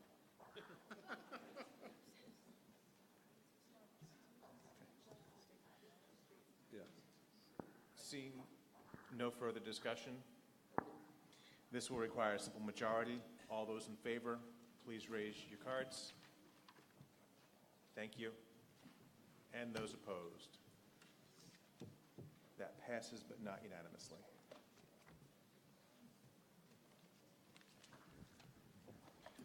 Article 12, MBTA Access Road Easement, sponsored by the Board of Selectmen and the Planning Board. To see the town will vote to accept an easement from Stephen A. Hickey, trustee, Apple Ridge Realty Trust, for a parcel of land located adjacent to the MBTA Access Road for the purpose of a sidewalk easement over an existing utility easement which the town holds, to be under the care, custody, and control of the Board of Selectmen, and to authorize the Board of Selectmen to negotiate and execute any and all documents necessary to effectuate same, or pass any vote or take any action relative thereto. The Finance Committee recommends the town vote to approve Article 12. Ms. Greaves? Thank you, Mr. Moderator. So the town currently has an easement. This is the intersection of the MBTA access road right there by Dunkin' Donuts and Route 135. If you are on the MBTA access road and you are going toward 135, it's the piece of property located on the right-hand corner. So if I'm on the MBTA access road and I'm heading west toward Hopkinton, it's that corner right there. We currently have a utility easement for that property from Mr. Hickey, and he has been kind enough to work with us to allow us to improve this intersection and add a sidewalk so that you don't just come down the MBTA access road with the beautiful path and then it stops right there at intersection. There's no money being exchanged for this. He is just increasing his easement to allow us to put a sidewalk and improve that intersection as part of our Mass Works project. Thank you, Ms. Greaves. Oh, right, my turn.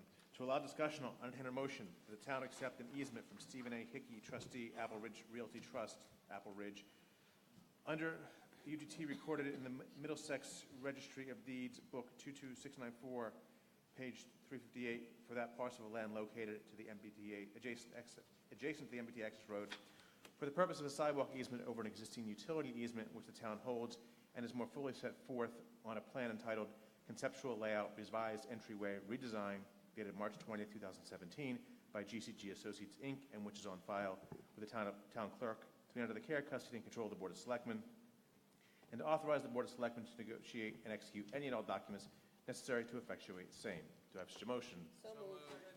Discussion. Mr. Rush. Thank you, Mr. Moderator. If we have an existing utility easement, do we need this easement because either the utility easement isn't wide enough for a sidewalk or the utility easement doesn't allow us to build a sidewalk?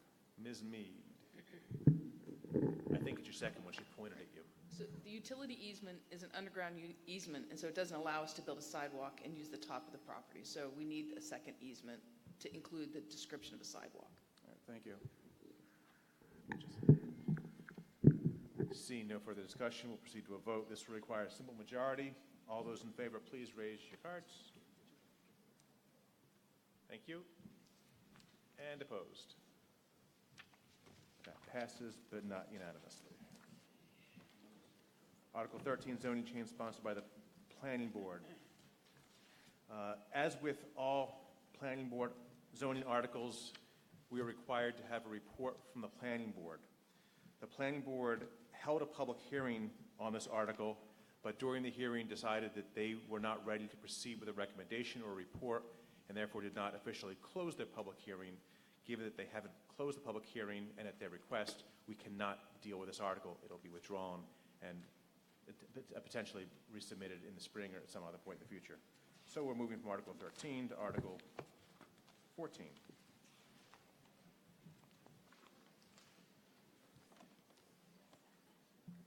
Article 14, the acceptance of General Law, Chapter 138, Section 33B, hours for sale of alcohol, sponsored by the Board of Selectmen. See if the town will vote to accept Section 33B of General Law, Chapter 138, and allow the local licensing authority to authorize licensees under Section 12 of General Law, Chapter 138, to sell alcoholic beverages between the hours of 10 a.m. and 12 noon on Sundays, the last Monday in May, and on Christmas Day, or on the day following when said day occurs on Sunday, or pass any vote or take any action relative thereto. The Finance Committee defers its recommendation to town meeting. Mr. Vignani. Thank you, Mr. Moderator. Again, good evening. This is similar to a house cleaning procedure that the board is trying to do.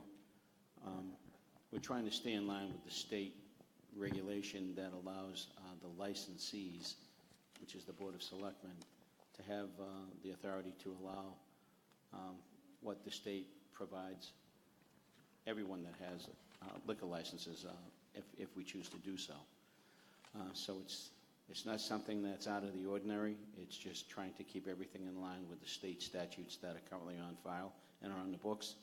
And again, it's house cleaning. Now, I know that a lot of people may be opposed to the fact that Sunday mornings at 10 o'clock, we should be at other places other than a bar. But to say the fact that there may be restaurants that may be open as well. So it would allow those people to open up their businesses earlier than at 1 o'clock. So I know it's going to tug the heart of many, but we'll all have to deal with it. Thank you. To allow discussion, I'll entertain a motion that the town accepts Section 33B of General Law, Chapter 138, and allow the local licensing authority to authorize licensees under Section 12 of General Law, Chapter 138, to sell alcoholic beverages between the hours of 10 a.m. and 12 noon on Sundays, the last Monday in May, and on Christmas Day, or on the day following when said day occurs on Sunday. Do I have such a motion? So moved. Discussion. Mr. DeSoni. Yes. Mr. DeSoni's got to be one of those objectors, but not negative, hopefully. What made this change from last year to this year, and according to how the licenses are written and passed, did the alcoholic state commissions or the license from the State House, did they have a change of heart, or they just want more revenue through understanding that business with alcohol is just a 2-hour window more for off-road tip-ins and accidents, and understanding that people might get too rambunctious, especially on Sunday mornings? Not sensing a question there, I'll move to the next person. Yeah, hi, Amy Turncliffe, 21 Rossi Lane. I'm a neuroscientist and prevention advocate. I am a volunteer member of the Decisions at Every Turn Coalition, but speaking as a resident. I want to understand, it's my understanding that this isn't something we have to vote in favor of. Is that correct? We can have a policy that's more restrictive than state law or state regulations. Is that correct? Okay. Someone shook their head yes, I'm not sure who. That's correct. I think it was Joe.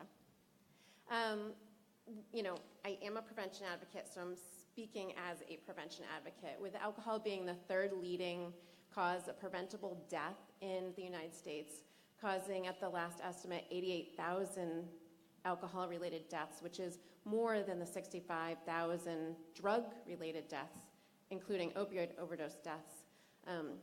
And hours of operation, so hours and days of sale, are listed as an evidence-based best practice in alcohol policy for reducing alcohol-related harms and fatalities by the World Health Organization, the CDC, the NIH, and in the 2016 Surgeon General's report, Facing Addiction in America. So I have to vote against this. I would like to see Ashland have stricter regulations that put public health first. And I know we've really, as a town, been striving to recognize the health and well-being and wellness of all of our residents. And I do want to say that there are many residents in town that struggle with alcohol dependence and other substance use. And I think it's worth considering them as well. Thank you. Mr. Arbeitman. Later on the warrant, we're going to be talking about marijuana related to zoning. And so I did a lot of reading about this today, and I looked into almost everything I read talked about comparisons that were being made between alcohol and marijuana. Relative to this article, the word that hits me is that we're not handling them in a consistent manner. Relative to this article, we don't have a ballot question coming up about alcohol. We I don't know whether there was a formal hearing at the Board of Selectmen. It may have just been a discussion or a vote that they took. But the procedure is very different. And as Ms. Turncliffe very correctly pointed out, the national statistics on deaths from alcohol, the statement is made that relative to marijuana, there are 0 deaths from marijuana overdoses. Relative to alcohol, it is a national crisis. I mean, we see opioids in the headlines every day, but alcohol is a very serious problem. Alcoholism, its effect on families, its effect on school-age children even. We don't have the kind of hysteria relative to zoning, like where we're saying distances from a school. The emphasis is that we're not looking at this in a cohesive manner, and that we should. So it's not by matter of supporting this or not. I would just ask, as we go forward on issues of this nature, that we look at the entire picture of what we want for our community, and what are the best policies regarding zoning and hours of operation, how many licenses do we want to have available, and take a look at this, and not tonight, but to step back and take a look at this in a more comprehensive way. Thanks. Sir. Charles Lids, 150 Oregon Road. We want to be this is essentially a policy that goes back to religious opposition to alcohol during church. We try to be respectful of all sorts of religions. I'm not a Christian, but I think we ought to be respectful of Christians going to church. At this time, I think I'd vote against this article.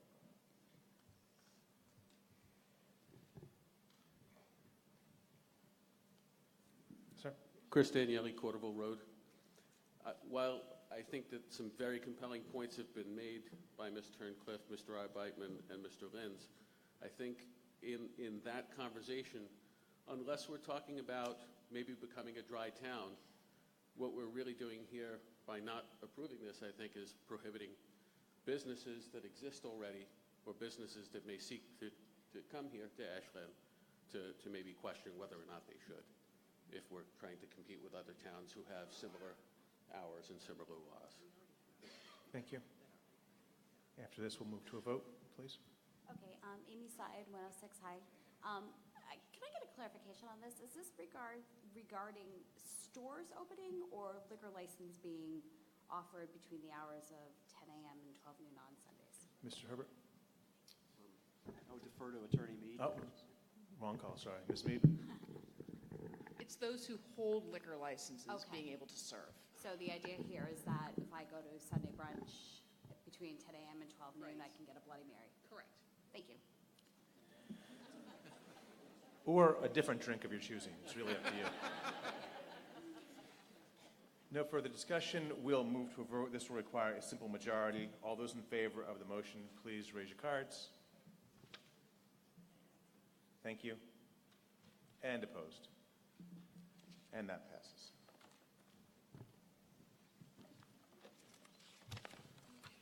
Article 15. Just a little minor issue. I don't think anybody's interested in Article 15, right? Amend the Town of Ashland bylaws, plastic bag ban, sponsored by the Sustainability Committee. To see if the town will vote to amend the Town of Ashland general bylaws by adding new Division 2, Part 2, Chapter 183, and Chapter A352-1 fee schedule as indicated in the warrant, because I'm not reading this warrant article. Or I will if you want me to. Okay. Or take any action relative thereto. The Finance Committee recommends the town vote to approve Article 15. Mr. Mitchell. Thank you, Mr. Moderator, and I don't intend to read it either. I have read it, but just as a point of information, there's currently about 56 Massachusetts cities and towns representing about 19% of the state's population that have passed some sort of ban on single-use plastic bags. The bans are present in 13 out of the 14 counties in the Commonwealth. There are currently 7 communities with proposed bag ban legislations in process, and there's several bills going through the state's Joint Committee on Environment, Natural Resources and Agriculture, of which our state rep, Jack Lewis, is a member of. And with that said, with the moderator's permission, I would like to introduce Tricia Kendall from the Ashland Sustainability Committee. Ms. Kendall. Thank you. A lot to hold here. Tricia Kendall, 25 Olive Street, representing the Ashland Sustainability Committee. I want to get right to the point and figure out the little, oh, it works. Looks like it's working okay.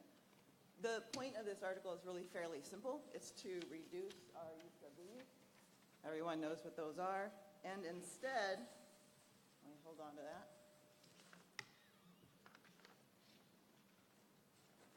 Instead, use more of these. I'll clean up my mess when I'm done. Or more preferably, one of these. Sorry, not my paper, the bag. All right.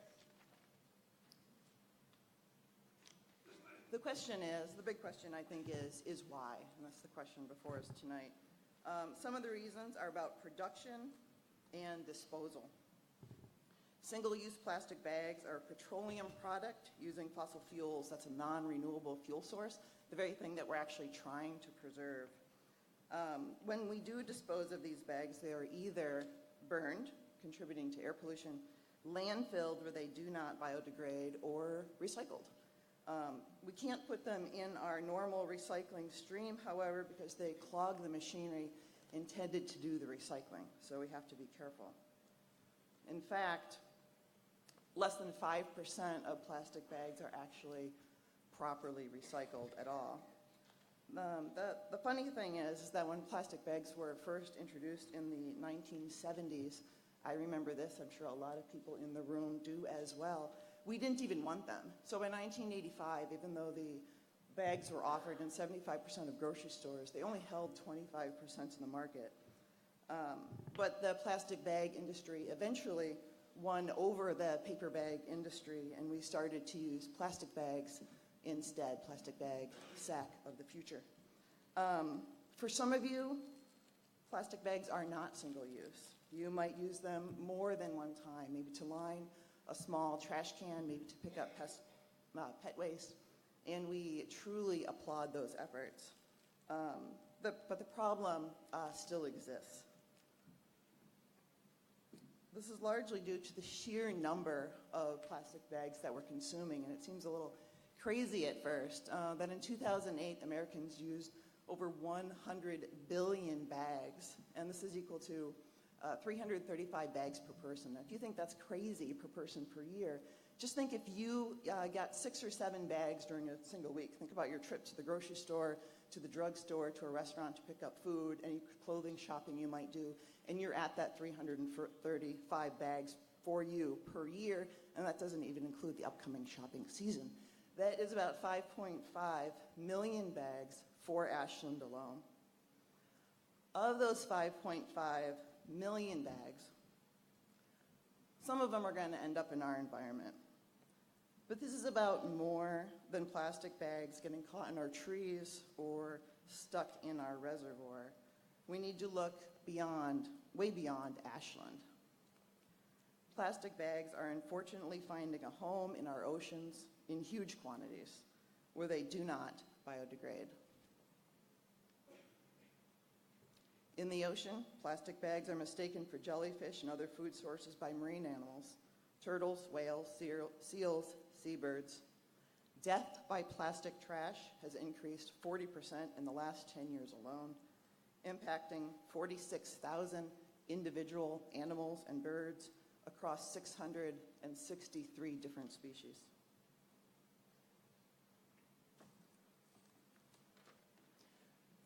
Now, Ashland isn't alone in trying to do something about this problem. As Steve mentioned, plastic bag regulations that have been approved across Massachusetts in 55 towns and cities already, including nearby Framingham, Natick, Newton, Shrewsbury, Sudbury, and others coming along the way. A statewide ban has been proposed. The good news is, I think, that we already know how to do this. The Ashland Farmers Market started regulating the use of plastic bags 3 summers ago. We already know how to do this, and we know we can already do this. So the question really becomes, what do we stand for? These plastic bags, right? These plastic bags are very convenient. We know how to use them. We're used to using them. But I think Ashland is more about being a town of convenience. This is a town that, often in these very meetings, even today, we have purchased land to preserve our open space. We have funded renewable energy sources. We work to create parks and bike trails to conserve water, to prevent pollution.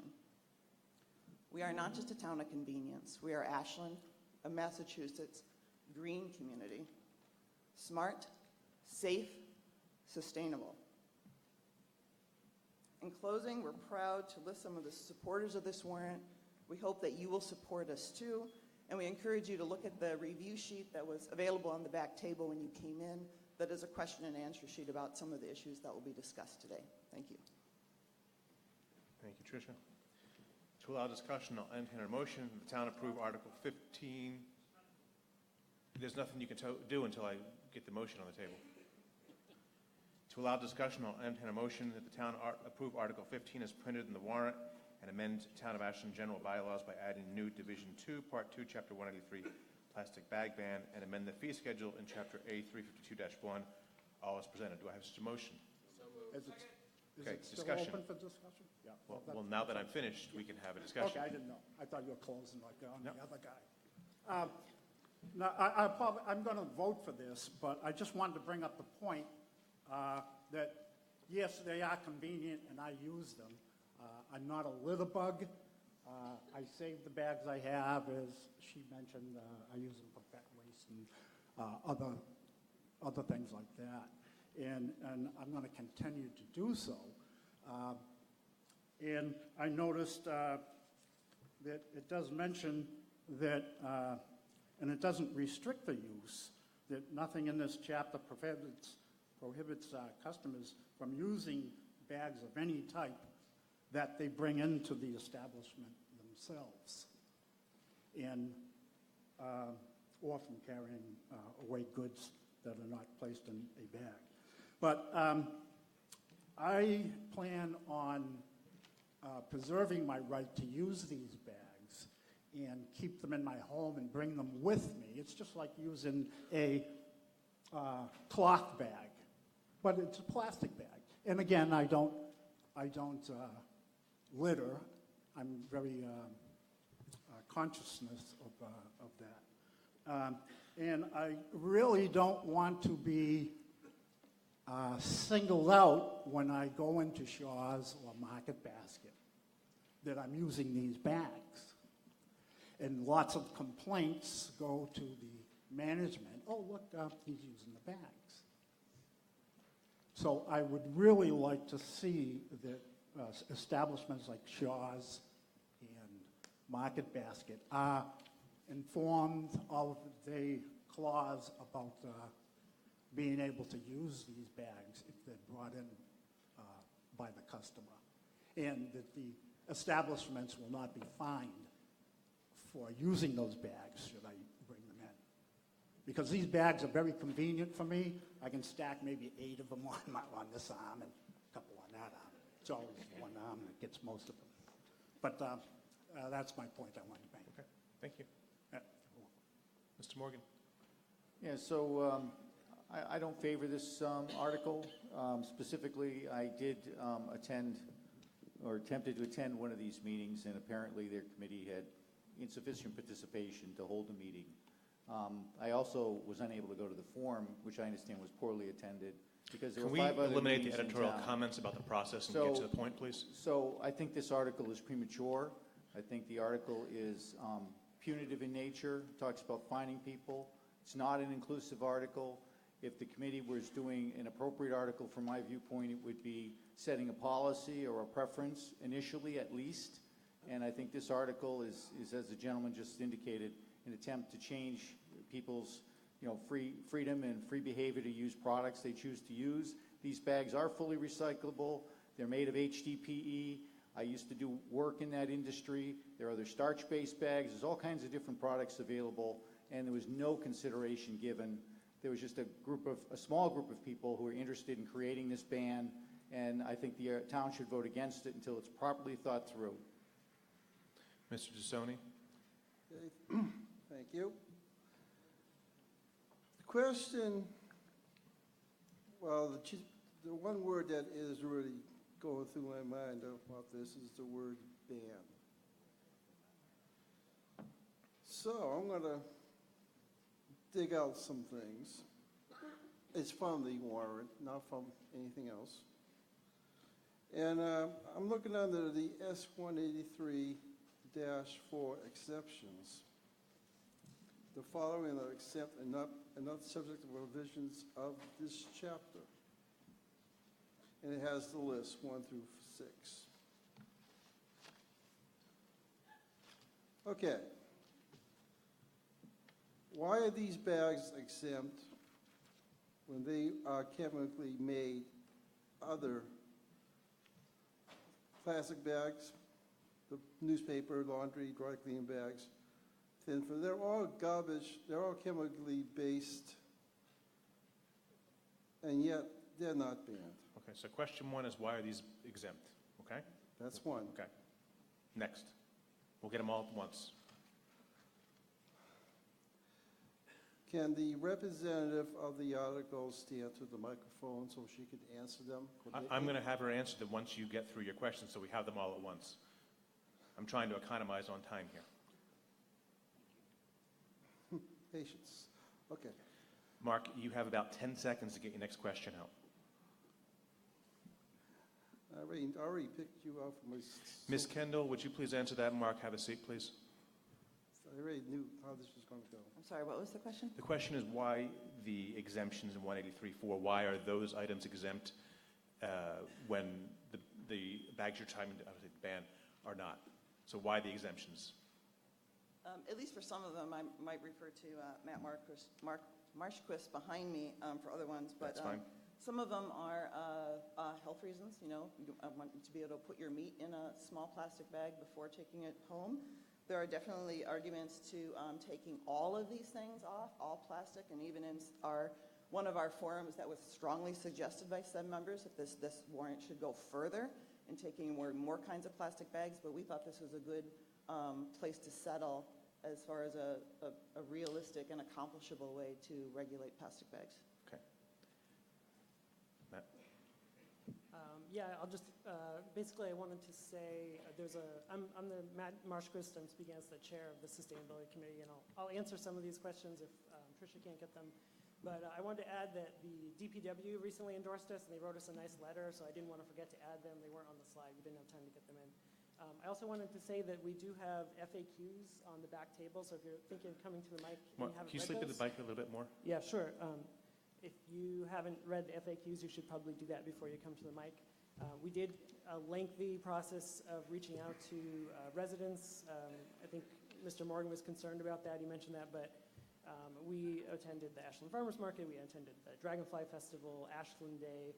We held a forum for residents, a forum for businesses.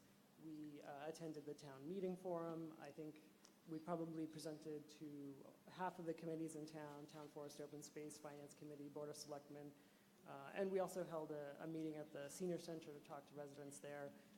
There were 3 newspaper articles in the town pages, 1 in Metro West Daily News. So we really feel like between all of those things, whatever attendance was at our forum, which was fine, it was publicly broadcast so people could watch it on WACA. We reached probably more than 100 residents through those various channels, for and against. So the FAQs reflect the feedback of those people. And I just wanted to say that so that you can read those before you ask questions. Thanks. Thank you. Chris Daniele, Corderville Road. I think it's important to recognize that quite a few people between the Sustainability Committee and the Board of Selectmen spent a lot of hours of their personal time away from their families, away from their friends, away from their lives to research what they're putting forward here. And I greatly appreciate all that time and effort that was put into it. I contacted both the Board of Selectmen and the Sustainability Committee this week to ask if they would consider withdrawing this warrant, not because I don't believe it's important, but I too believe it's a little bit immature because I had questions about it that I brought up on a bulletin board on Facebook just to kind of generate conversation with the fellow citizens. And a couple of really good points were made.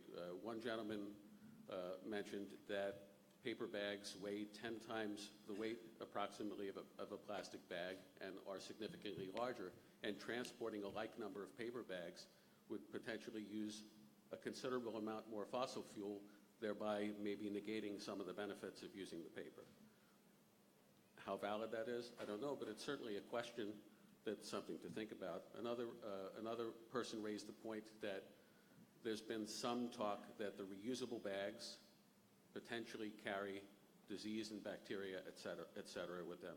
That was responded to by someone, I don't know if it was on the Sustainability. I'll tell you that both those are addressed on the flyer that's in the back of the room. Yeah, and there are all those points. The main point, I'll get to my point and shut up, is that I just don't think we're ready to take a vote. I think that there's a lot of good information, and while there have been forums, and I volunteered to facilitate further forums, I think that we need to talk about it as a community more.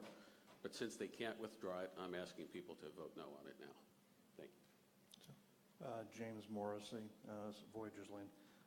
I just want to say I'm rising in opposition to this, and I believe it's actually a mischaracterization to label these bags as single-use.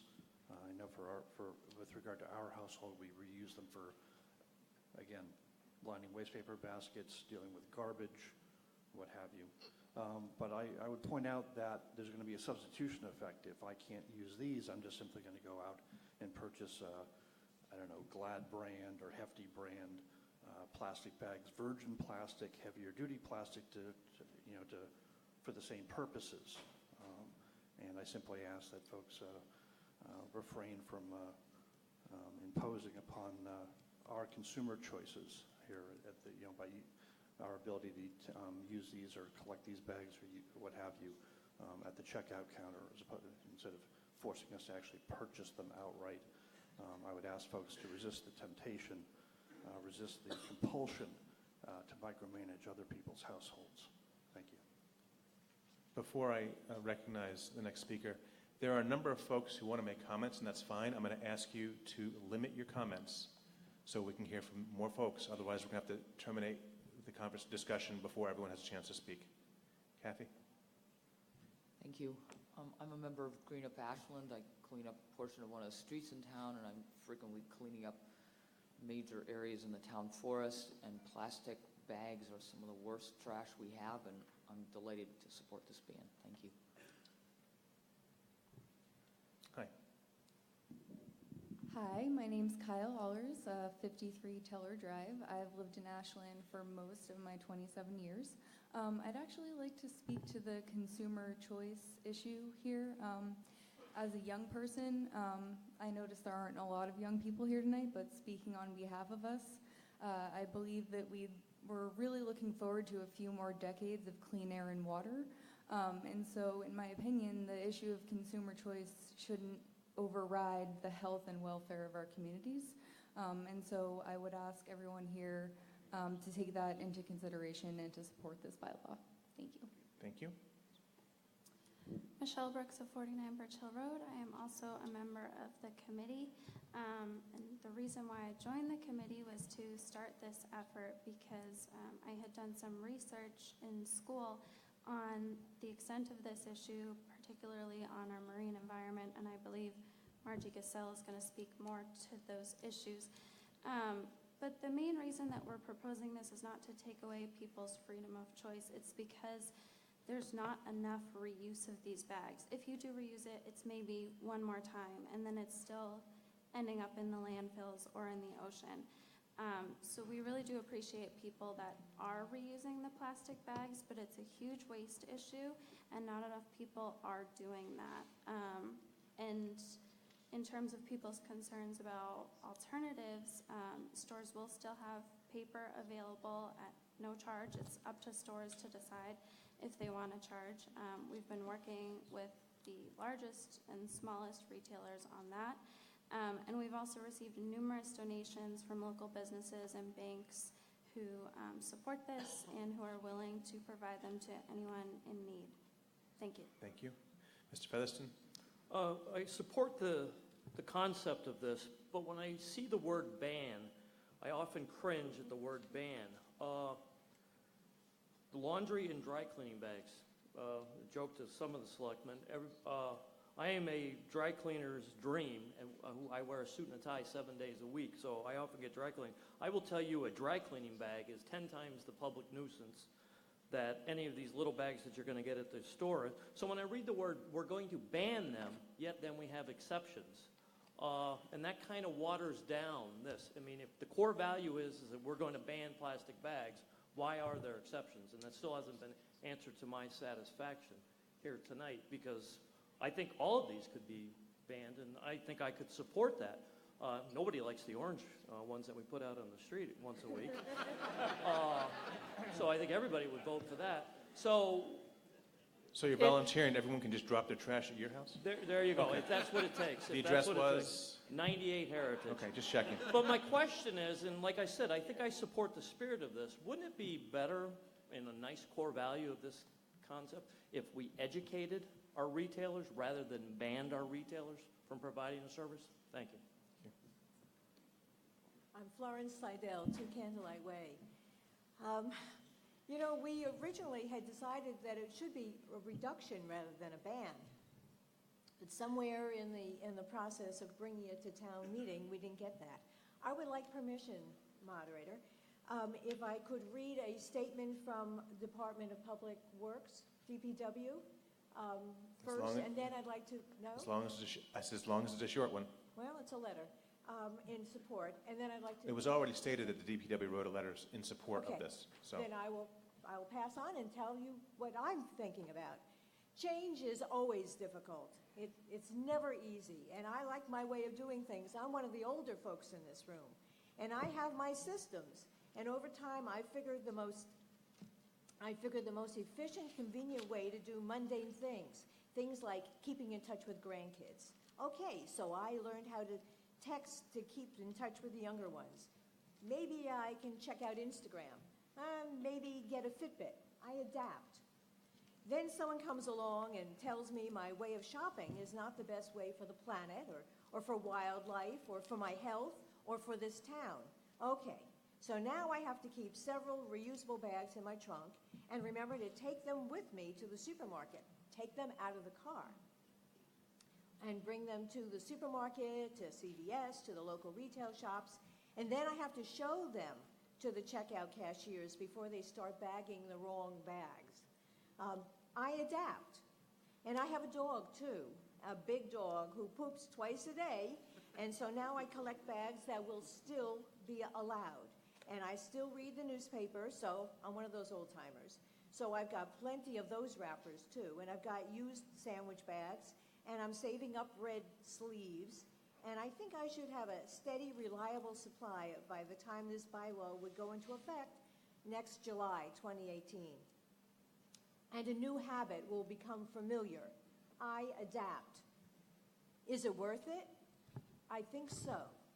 What I want to leave behind for future generations are memories of someone who cared about their future, not piles of non-biodegradable plastic bags.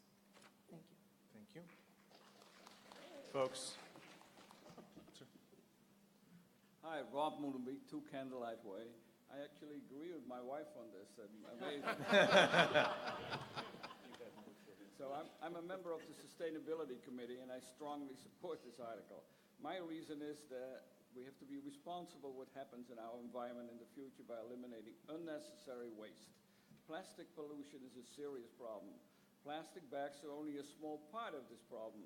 To me, it just does not make sense to use a single-use plastic bag one time, maybe once more for a few people that do it. Actually, the statistics say maybe you have about 0.4% of extra, or 40% extra use, so that's less than twice. And throw the bag away where it remain in the environment for about thousands of years, possibly. So plastic grocery bags were introduced to replace the heavier paper bags, and they have pretty much done so. We're certainly not proposing to go back to paper, even though paper bags are widely recycled. The sustainable solution is to use reusable bags. With sufficient reuse, they will have lower cost for both vendors and shoppers, reduce the carbon footprint, and eliminate a serious pollution problem. We have successfully eliminated plastic bags at the farmers market, and most shoppers now bring their reusable bags. The farmers market actually has given out more than 1,000 reusable bags donated by local businesses and will continue to do so. We actually have some bags available here for people to take home so they can start early. See, there's a benefit to staying till the end. You get free stuff. All those people who left, no free stuff for them. Oh, this is it. So it's happening all over the state, and the state law hopefully will come and ban these bags, maybe eventually across the whole state. We realize that this is only a small step in the right direction. We have, like everybody said, we've discussed banning more bags, but it's just not quite realistic to do this at this particular point. But the Sustainability Committee will continue to look at being more responsible and look at other plastics like bottles and styrofoam that maybe should not be used in the town of Ashland. I hope you will support this not so much a ban, but a way to reduce plastic bags in our town. Thank you. Mr. Hanna? Very quickly, I've got the solution to this whole problem. I was sitting in my desk, my chair out here, and I'm saying to myself, there's something that we do all the time that will solve the problem. And it's because when I drive my car through the car wash, I'm in it, very comfortable, car gets washed, and I go around and I hit a little ticket, and the guy says, when you hit it 10 times, you're going to get a free wash. Well, can you imagine going to the grocery store with your own 4 or 5 bags? You go out there and everyone packs it all up, gives it to you, and they put a little click on your wife's little chain that's full of all of these things. And when it gets to be 10, she gives it to the owner of the store, and he had some prize for her. She's got 10 done. She said no basket, no plastic involved at all. And So you want the town meeting to regulate that? No. I'm just asking. Well, the town, I'm putting the regulation in the hands of the proprietor, because he needs the business, and if you're going to give him all cloth bags, he's very happy, but he don't have to buy any bags. And then at the end of the line, you get a ticket click. And at 10 clicks, you get some prizes from the store, like That a can may of be beans or that may be the world's best idea, but it's not part of this article, so we're not going to discuss it any further. Well, I'm making a move. I'll change the damn article. Yeah. Thank you. I think council would have an issue with that. Margie Gassell, 8 Adams Road. It's nearly impossible to go through a day without plastic. Plastic is lightweight, strong, and durable. It has become a mainstay in our lives with a host of uses in nearly all industries, ranging from home goods to food storage to packaging, medical devices, electronics, transportation, agriculture, sports, and leisure. After World War II, American chemists found it was easy and cheap to make oil into plastic. This gave rise to the invention of a new category of product, disposable, single-use plastic packaging. Fast forward to today, and Americans are using probably more than 100 billion plastic bags per year. But the concept of disposable is flawed. When we throw away plastic, there is no away. Plastic doesn't decompose. Instead, it simply breaks down into smaller and smaller pieces that persist through time. A scientific study released this year found that in the last 60 years, over 8 billion metric tons of plastic have been produced, and half of that was produced just in the last 13 years.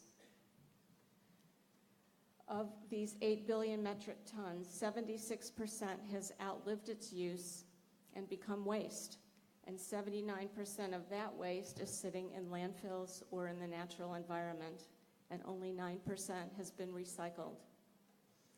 I have personally witnessed the accumulation of plastic in the oceans.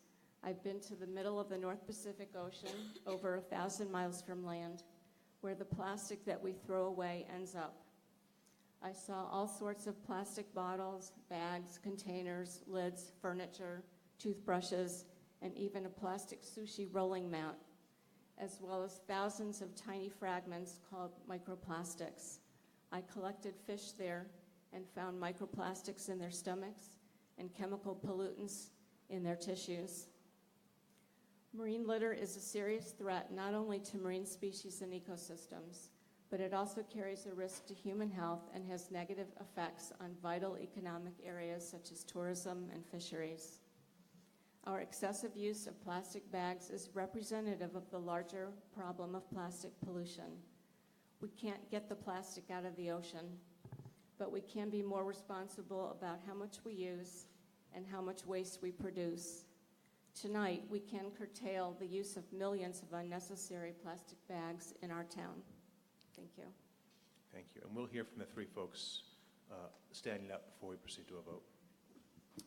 Jean Walker, 123 Waverly Street. I am on the Green Up Ashland Committee, and I've been on it since the inception. And the first Saturday in May, we clean up the town. The amount of plastic bags that are picked up by the people that volunteer to clean up is really disgusting. If you notice next time you ride along 126, if you and you take a little side trip behind Market Basket, the number of bags is disgusting again. And I think we need to stop littering our town with this. Thank you. Mr. Rush? Thank you, Mr. Moderator. I'm going to have to vote against this article only because this is not an issue that can be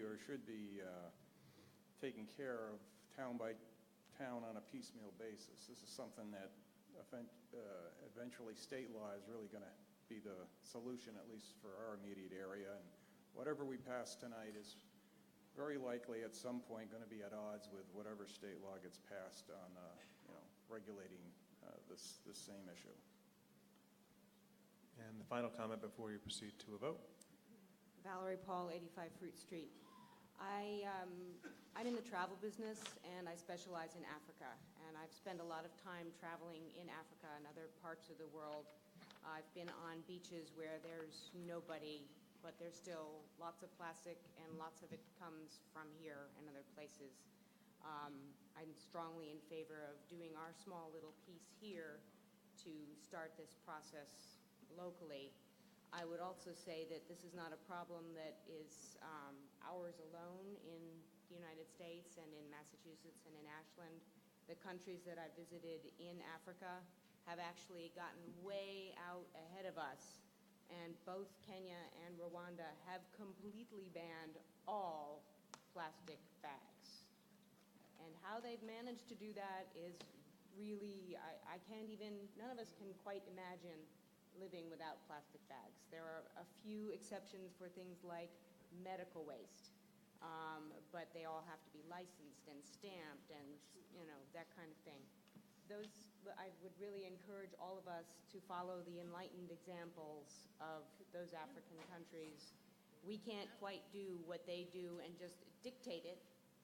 That's why we bring it to town meeting and we all discuss it and we come to a suitable compromise of not quite imposing a full ban on our fellow citizens, but going ahead and doing what's right to start with. Thanks very much. Thank you. This requires a simple majority to pass. We'll start with a hand count. All those in favor, please raise your orange cards. Thank you. And those opposed. And that passes.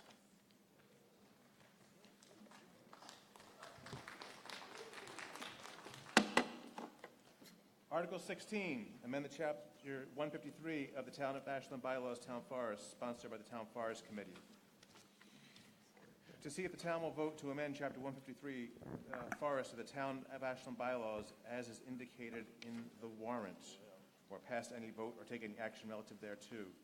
The Finance Committee defers its recommendation to town meeting. Ms. Greaves. As we talked about and voted earlier in the town meeting, we are looking to preserve and improve and take care of our town forest. We have now added to it. We've given the Town Forest Committee some money. They are now looking to us to review the bylaws that help control what happens in our town forest. We've heard so many things about the positive things and the great things and the natural beauty and the historic things that are there.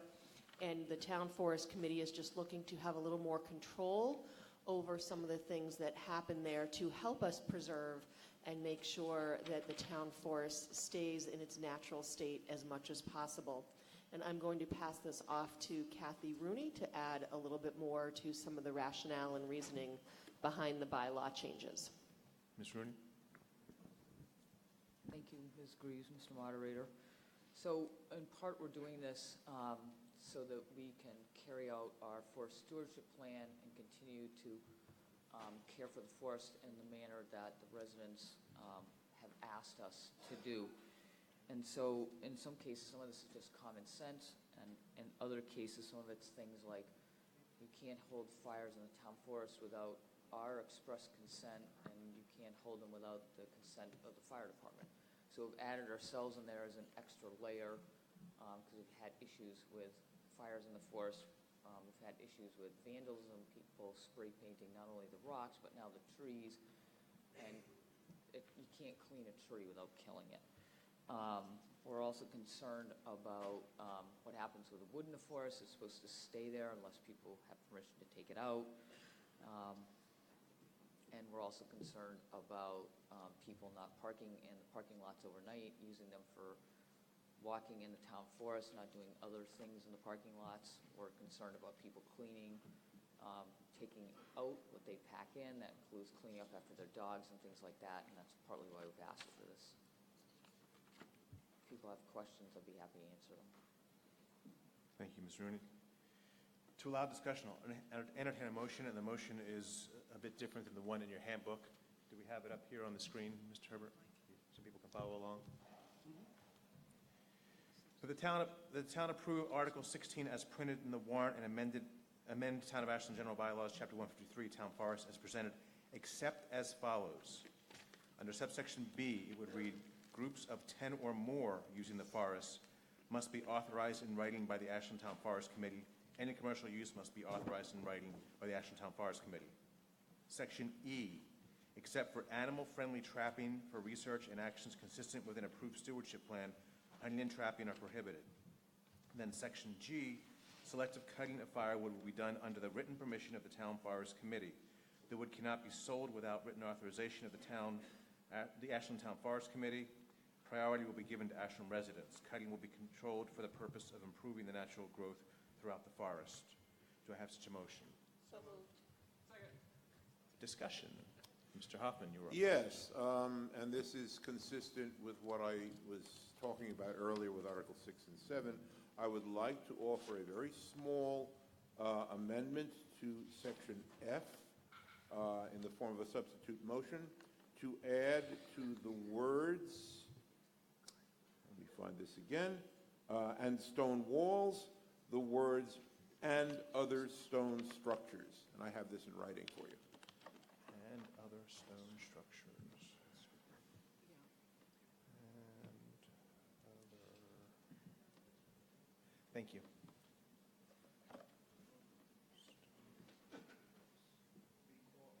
Okay, I'm going to hold this off to the side. Let's have our discussion, and then we'll deal with this. Because first. this will protect those sacred structures that are within the town forest.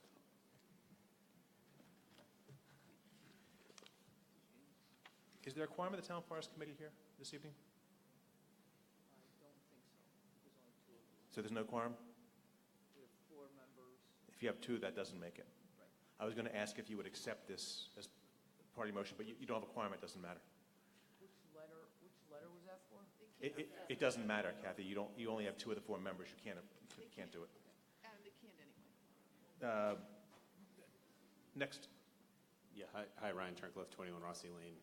Part of my question is answered, but now I have another question. So will we not be able to entertain motions to amend this article? Of course we will. I'm just suggesting that we'll take this off to the side.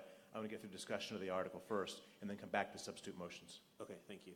So my question was related to the size of the group, and I would like to make a motion to amend that to groups of 25 or more. A group of 10 is actually fairly restrictive. I run a Cub Scout den. We have more than 10 scouts in it. A classroom couldn't use the forest. So I'm just wondering if there could be, a motion to amend to 25 or an explanation as to how the size of 10 is detrimental to the use of the forest or any further explanation. I do just want to point out that it doesn't prohibit the use, just have to have permission.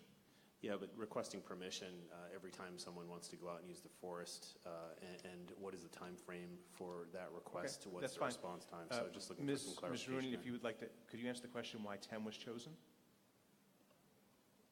10 was chosen in part so that we know what groups are going out there and using the forest. And it's a random number. I think 25 is a large group, and we'd like to know ahead of time before a group of 25 people is just running around out there. We will add that to the list of substitute motions, and we'll deal with them in sequence as we finish discussion. You can't do it. Just ignore me for that part. Go ahead, Mr. Rush. Thank you, Mr. Moderator. I have a question on Section G, the selective cutting of firewood. The way this reads to me is that it only deals with the cutting of either live trees or standing trees, and if the intention is that no deadfall also not be removed without permission, I'm not sure this provision covers that. Ms. Rooney, do you want to try to answer that? Or someone else is welcome to, whoever you'd like. Well, no wood is supposed to be removed from the town forest without express permission of the committee. The committee would prefer it being left there in part because it's better for the growth of the forest and the regeneration of the forest. All that wood decays and creates a microenvironment where that tree falls that nourishes other saplings along. If that's your intent, you may need to reinforce this section. Thank you. And I just wanted to clarify, what I was discussing with Ms. Rooney before is I was suggesting that if there were a quorum of the Town Forest Committee, they might choose to accept some of these substitute motions as part of their motion. But as Town Council pointed out, they haven't posted the meeting, so they can't do that anyway. Roberta Suleman, 28 Woodridge Lane. I'm speaking solely for myself and as an abutter to the town forest. My house backs right up to the town forest off of Woodridge Lane. I agree with some of the comments that were already made about lack of clarity and some confusion about the language and the intent. Additionally, I have a couple of other things, and so I would ultimately suggest that this be withdrawn until these issues could be worked out with more clarity. I think groups of 10 is unreasonable. If I and 9 other friends are going to go for a walk in the forest behind my house, do I have to request permission from the Town Forest Committee first? I think that it doesn't help accommodate the scout troops either, and I'm also worried about the turnaround time. You know, the Town Forest Committee is going to have to post a meeting to provide permission, and, you know, how often are they going to meet? So I think that those issues are murky and need to be worked out. Animal-friendly trapping for purposes of being able to track animals and see how many are there of different species is one thing, but I am personally, as an abutter, I am adamantly opposed to hunting in the town forest, and this allows the Ashland Town Forest Committee to have the sole authority to decide that rather than debating. No, it doesn't. Well, it says hunting and trapping are prohibited The without section E that I read, permission. if, up there, it specifically says hunting and trapping prohibited. There is no permission. Well. I'm sorry if I missed that, but Section E, as I mentioned when I started, the motion brought forward by the Town Forest Committee differs from the one in your handbook. And the section that you're referring to, Roberta, E, reads, except for the motion that was made and seconded, except for animal-friendly trapping for research and actions consistent with an approved stewardship plan, hunting and trapping are prohibited, period. Okay, That's fine, thank you, That's I what the missed motion that. read. Okay, and then the issue of the firewood is still a little confusing, as brought up by Ken Rush. And the must be used in Ashland residences, or does that say priority given to Ashland residences? Because if it must be used in an Ashland residence, how is that going to be enforced? It now reads, the wood cannot be sold without written authorization of the Ashland Town Forest Committee. Priority will be given to Ashland residents. Okay, so it's a lot of changes and a lot of confusion about what we're actually voting on. Thank you. Mr. Morgan. Yeah, so I agree with that comment. I think this is another article that's ahead of its time, shouldn't be here until it's worked out. You know, committees that are not meeting frequently and are not having public engagement before submitting drafts. You know, an article that has to be changed before it gets to the floor in the last 2 weeks after it's posted is a clear indication of a committee that hasn't done enough due diligence. I specifically understand that the Town Forest Committee is under the Board of Selectmen. Could someone answer that question for me? Are they appointed by the Board of Selectmen? Appointed by the Board of Selectmen, yes. So I'm uncomfortable with an appointed volunteer committee having any direct involvement in making rules or policies or enforcing hearings. I think the Board of Selectmen should be responsible to have a public hearing on any rules that are made. This item here, I guess, down under 153.4. I see no enforcement mechanism here. I'm not sure what the enforcement mechanism is. I echo the comments of others that a committee that meets infrequently shouldn't have any direct authority. I watched earlier this evening, we approve funding that this is a recreational facility. It is not the Town Forest Committee's personal park. It's a recreational facility with town funding, and people should be able to use the facility without being encumbered by special rules or waiting a month to go to a committee meeting that may or may not happen. Someone in town staff perhaps ought to be authorizing this. I thought that the fire department was a really appropriate place to go get a fire permit from. Now we're going to add complexity. I know the planning board was trying to bring its article to simplify its process. This creates nothing but more complexity and gets more people involved in something that should be a public available resource. And so I don't support this article, and I would suggest that it should be withdrawn until it's worked out. Joel Arbeitman. First, a question. Is what we're reading on the screen, if we can read that, the current state of that article? Yes. So I can rely on what I see here? Mike, why don't you just increase the size of that? You can do it in Word. Oh, that's what it says. This is why I'm up here, to get you to increase the size of the screen. So yes, what is up there is what I read. I'm concerned that this article is not ready for prime time. Look at section E. It contradicts itself right in section E. It says, except for animal-friendly trapping. There's the word trapping. And then right below that it says, hunting and trapping are prohibited. It just doesn't seem like this has been thought through very well. It seems like there have been a lot of last-minute changes here. So first of all, I would encourage this to be rethought and maybe withdraw this and bring it back with a little bit more thought and polish in the spring. Secondly, I don't know what that means, except for animal-friendly trapping. Well, if you're an animal, you're probably not going to feel real good about being trapped. I wouldn't want to be.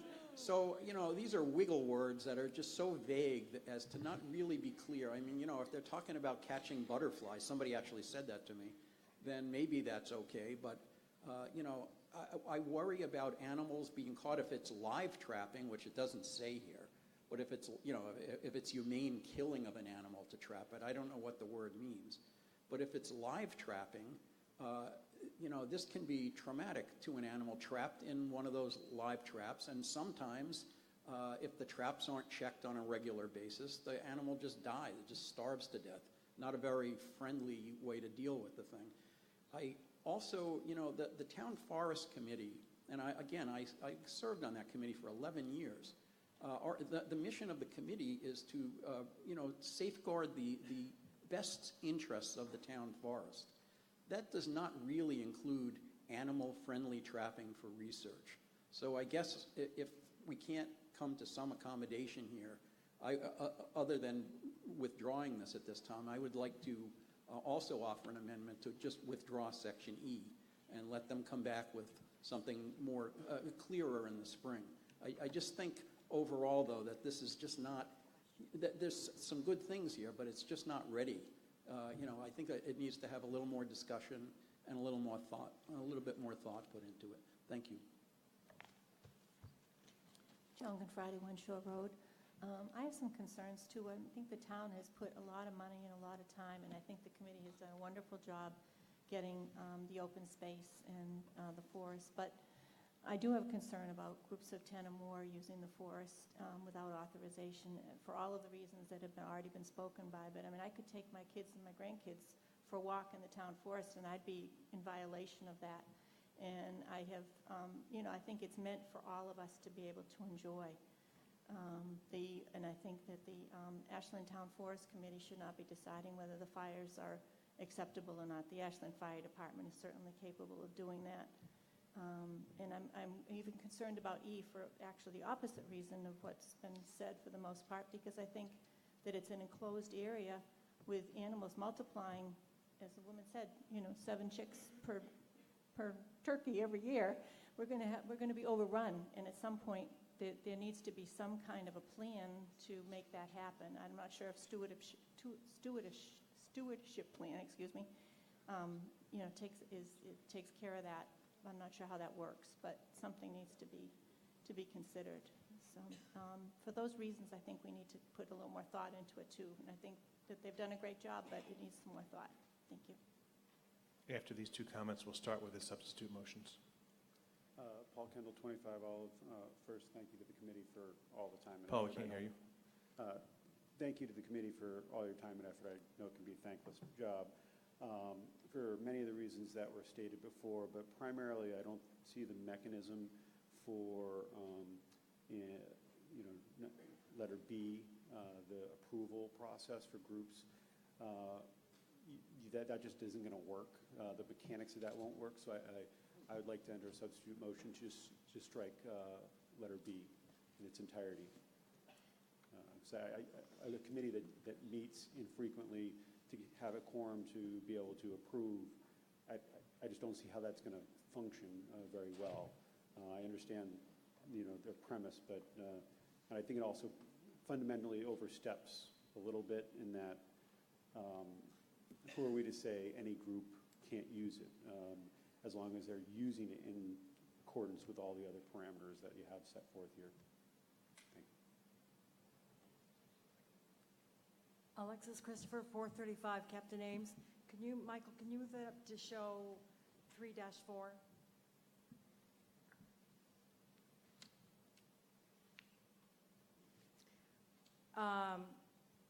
Third line down, shall become effective, period. There's a space, and then you pick up another line. I'm being a nitpicker, but That's fine. It's right. She's going to counteract. Mr. Moderator, that or the last line or pass any vote or take any action relative thereto is at the end of every warrant article. Okay, that was Right. what I figured. Then go back up to E, to F, for F.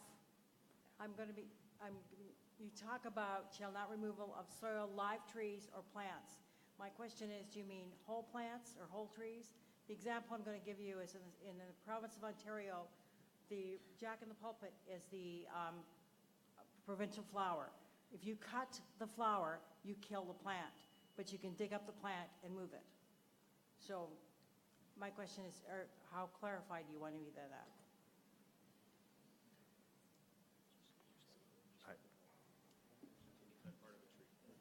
Well, There wasn't a recommendation attached to it, so you're going to go with what's up there anyway.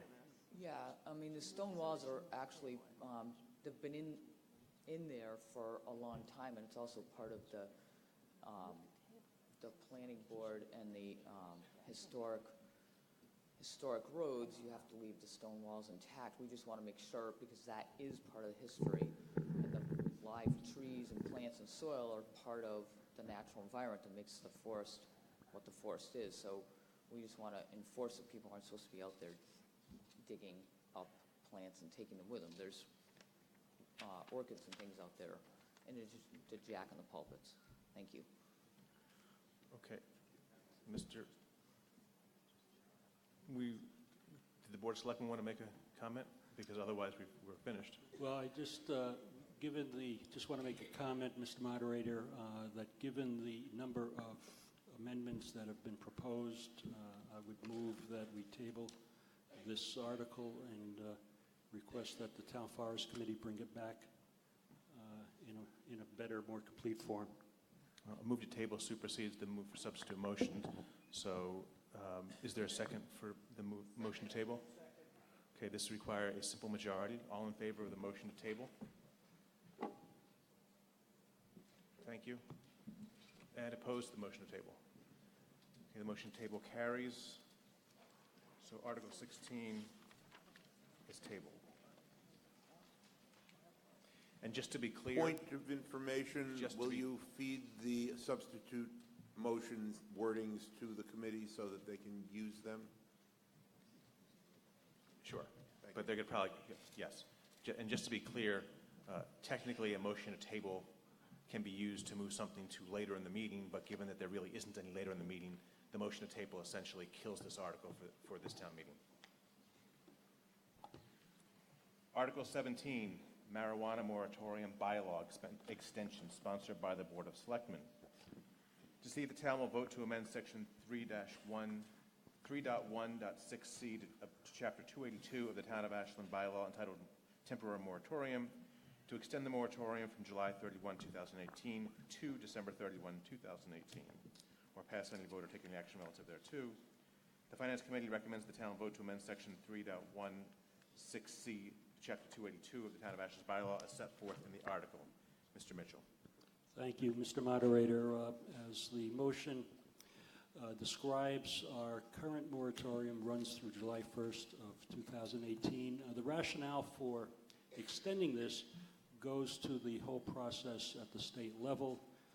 The Cannabis Control Commission is engaged in their process currently, and I'll just read one simple sentence from their website, which says the commission is required to promulgate regulations by March 15th, 2018, and begin accepting applications April 1st, 2018. Based on these dates, we expect the following approximate timeline, which is subject to change. Now, they've changed a couple things recently.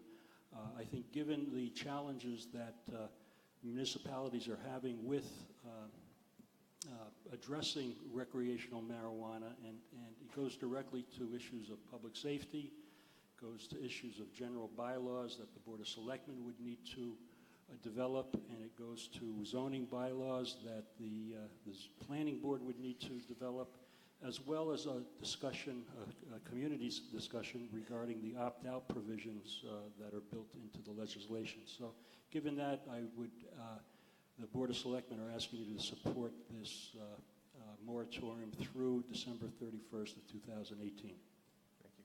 Is there a report from the Planning Board? Yes, the Planning Board conducted a public hearing on this article because this is a zoning article. The public hearing was on November 9th, and the Planning Board voted 3-0 in favor of supporting this article. And I could talk at great length, both from the Planning Board's perspective and from my own personal opinion on this article, if people want to hear it.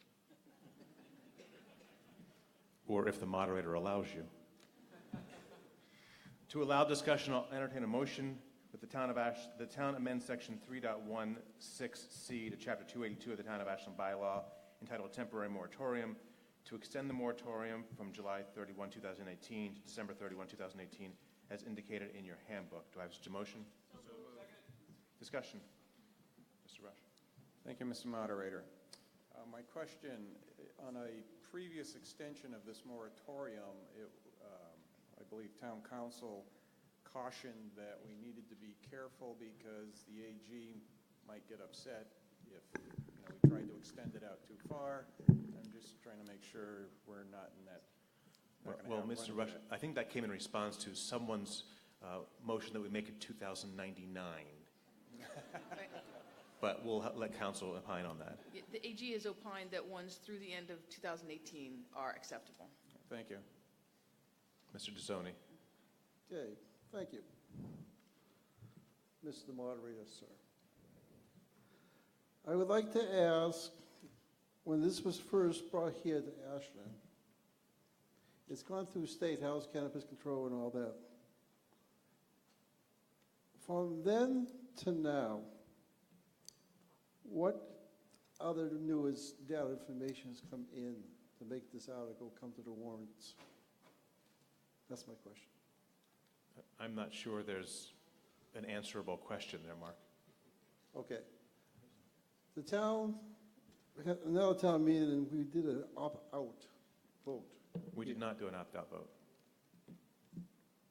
The state passed recreational marijuana. Ashland, like many communities, imposed a temporary moratorium. And in May, that temporary moratorium was extended, and this asked to further extend the temporary moratorium. That's the sum of what's happened. So this town didn't do an up and down opt-out, per se optional opt-out. The town has yet to take any action on that. Okay. And this is for the temporary more than 6 months, but in the State House and Attorney General and the cannabis, they're going to have to go through everything once they get their own ducks in a row. Thank you. Mr. Morgan? Yeah, so just briefly, I attended the planning board hearing Mr. Crow mentioned, and I expressed concern that the town is not moving ahead with its regulations. I remain concerned that this continuing delay in putting together appropriate regulations, building a team to discuss and have a public discussion about the appropriate regulations is very concerning. So I don't support continuing to delay and delay and delay. I think that's not a proper process. I do support, however, people, in the selectmen or the planning board putting a working group together and starting to do the work, because every time we delay, we stop and don't do the work because certain members of the community feel they can block the legislation at some point through some process. And so I think it's important that the town do the work, and then we'll see the work and we can evaluate the work once it's proposed. Right now there's no work, and nobody's actually doing that work. So I don't support the continuing moratorium. I think we should get down to business. Thank you. Hi. Hi. Amy Turncliffe, 21 Rossi Lane. I wanted to thank the Board of Selectmen and Planning Board for continuing to watch the timeline on this. It's hard to do the work when you actually don't know what you're working on, and I feel like that's the place we're in right now. There is a compromise law, but we still don't know what the final law is going to look like, final regulations are going to look like, and I think Joel said there had been no documented THC or marijuana overdoses, which may or may not be the case, but there are marijuana-related deaths. So this is a very important topic to be paying attention to. So thank you. Sir? Ken Shelton, Treasure Way. This strikes me as so hypocritical. Sure, you want to wait till, move it from March to next December? Then next December we can move it another year down the line. Meanwhile, everybody in this town who likes to use it recreationally will just have to get in their cars and drive to Brookline, Newton, Cambridge, Somerville, Worcester, every other town that is currently raking in money and doing what the citizens of their towns want to do. Now, if you think I'm some drug-crazed, non-caring who cares about opioids? I have a son that was and still considers himself a drug addict and alcoholic. Luckily, he was caught in time before he killed himself. And this is after going through another educational system, the School of Newton, where he was educated about drug abuse and given the whole rigmarole and put on the straight and narrow, and then would go behind the football field after lunch and get drunk with a bunch of his friends. Luckily, he got caught in time by the police of Los Angeles, spent a little bit of time in jail, spent 2 years in rehab, and luckily is now a rehab counselor in a very fine drug and rehab facility in Los Angeles, doing quite well and clean for 7 years. I'm sitting here where it took us 10 minutes to go, yeah, let's drink on Christmas. Sure, everybody okay, hold up your card, drinking on Christmas, drink it on Memorial Day. Let's move drinking to 10 o'clock in the morning. I want a Bloody Mary at the restaurant. And yet we sit here and ponder something which has proven less serious damage. You don't catch, I mean, I know there's been some cases of drivers who were caught. I think one killed a policeman, a state policeman, because he was out of his mind on what might have been marijuana. But there's more frequently people driving on marijuana who get pulled over because they're going 20 miles an hour on the Mass Pike. This is something where the selectmen, who I assume are the ones who are responsible for pushing this back, are just taking their own puritanical views, waiting, zoning, how do we zone it? I'll tell you how you zone it. No recreational marijuana facilities within a mile of any school in Ashland. There you go. There's your zoning. I don't know what the problem is. If one of these folks has an I'm going to ask you to wrap up because there are people who want to speak. All right. The people of, I believe this town voted for recreational marijuana. I know the state did. Most towns did. Westboro just banned it altogether. The people in Westboro are going to Worcester. I don't know if there is a way for this town to put a tax on the sale of recreational, any kind of... You're way beyond this article. Way beyond this article. Okay. So I'm going to ask you Let's to just... move the time up to where it should have been. Thank you all. Okay. There's been some comments made, and I think it's important to check some facts here, so I'm going to ask the council to make some comments. So nobody in Massachusetts is open to retail establishment because the regulations and licenses aren't issued at least until April and maybe later. So your comment relative to people leaving Ashland and going someplace else to purchase it is just not true yet.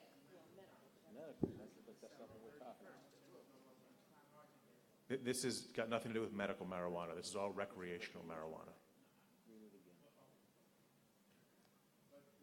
Council, were you...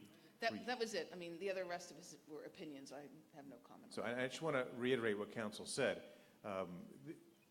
Every time we start this article, and maybe I was mistaken for not saying it again tonight, is we're not here to legislate whether we should or shouldn't have recreational marijuana in Ashland. That law passed by the Commonwealth of Massachusetts. It's the law of the land. At some point in the future, the Board of Selectmen may choose or may not choose to bring that before the town, but that's not before the town. The only thing under discussion now is whether we should extend the existing moratorium for recreational marijuana, which can't be sold now anyway, from July 31st to December 31st. That's all that we're discussing today. So I'm going to ask those of you who are still in line to please limit your comments to that extension, which is all we're talking about. Joe? I had an opportunity today to go back and look at how the town voted last year. It was only last November. And 82% of the residents came out to vote in the presidential election and voted on question 4 at that time. I don't know whether others consider this good governance or not, but you tell me how many people are here now, not at the beginning of the meeting. We have maybe 100, 150, whatever the number is. And we're about to make a decision that overrides essentially and changes the law. The others could have been here, that's a fair point. But we're about to make decisions that are either consistent or not consistent, but it doesn't represent the mass of the community who voted on this issue in part last year. That's point one. I heard the word hypocritical. I think that to some degree it is, and puritanical as well. I think that we need to understand something. Effective July 1st, marijuana is going to be legal in the state, whether we think it's a good thing or a bad thing. It is going to be legal to possess some amount of marijuana. And we're about to, It already is, Joel. Oh, it's already legal. What is the, can you explain the July 1st? That's when they can sell it? It's sale of recreational marijuana. It's already legal to possess and consume. I'm not going to, if someone wants the details, council can provide them, but you can have Great. The chief will bemoan them to you if you'd like, but Okay. it's already legal. This regards the sale Okay. of recreational marijuana. So here we have an opportunity starting July 1st to regulate the retail businesses. Is that a fair way to phrase it? To regulate retail businesses or to walk away and not regulate them. We have an opportunity to bring under the control of the town and its law enforcement people an opportunity to do what we do with tobacco and with alcohol. We have an opportunity to say we are going to hurt a business. We're going to penalize a business if they sell marijuana to those who are underage. I think 21 is the age. And instead, we're going to turn our backs on that, and we're going to say, let's not deal with that. Let's just, let them go wherever they go and do whatever they do. We could bring the products into a controlled environment. Ms. Turncliffe jogged my memory, so I thank you for that, that I had a conversation about 2 weeks ago with the health director of Ashland, Mark Oram. And I made the same statement to him, and he corrected me. I said, there has never been a death from marijuana overdose. And he said, well, actually, there was a case that he told me about that had just happened recently, where somebody died from using marijuana. And it's because the marijuana that the person consumed... Joe, could you back up a little bit? Get a little feedback on there. Sorry about that. Is better? Yes, thank you. The marijuana that this person consumed and subsequently died was laced with fentanyl. That's what the health director told me. He said, so there you go. I said, well, that's not really dying from marijuana. That's kind of dying from fentanyl. The point, again, is, we get kind of holier than thou and high and mighty here in talking about puritanical views on this when we should be properly regulating what is a legal drug. And, as the moderator has pointed out, this is not about whether we should legalize it or not. It's talking about our zoning. And the zoning here is very simple. Very interesting. Why not be consistent with what we're doing with alcohol? We have rules for alcohol. We have licenses for alcohol. We have distances from schools for alcohol. Why don't we approach it in the same way? And the last point I want to make is that, the question was raised, does the plan, and because I brought this up at the last week's planning board meeting, does the planning board need this extra time to be able to develop a set of regulations? In other words, if this were... Thank you, Joel. Can I just, one sentence to conclude the remarks? All right, one sentence. Not a run-on sentence. Not a run-on sentence. The planning board informed me that if they needed to be ready by July 1st with regulations, they could do so. Thank you. Council. I think, Mr. Moderator, I would just like to clarify something again. This is a moratorium while the town learns from the Commonwealth what the regulations are going to be so that the town can then adopt appropriate regulations thereafter. So this is not different than when the medical marijuana was put in place. And the reason that you can adopt alcoholic licenses and regulations is because you know what the rules are. In this instance, the Commonwealth hasn't given the rules yet. And so that's all that this is waiting for, is to understand what the rules are so that the town, therefore, can put its best foot forward and bring something back to the town meeting. Mr. Atkinson. Thank you, Mr. Moderator. Well, first of all, this is the first time in my 64 years that I've ever been accused of being puritanical. So I appreciate that. I guess it's There are a the lot first of time firsts for tonight because Ms. Nardone and Mr. Herbert agreed, so. But know that we are, as the moderator has mentioned several times, this article is to extend the moratorium. It doesn't mean that it's mandated that it go to the end of 2018. If regulations are in place, the board is more than willing to sit down and work out regulations for Ashland. And it has nothing to do with legalization in marijuana. It has to do with dispensaries in Ashland, which are two very different things. Okay, I think you were next.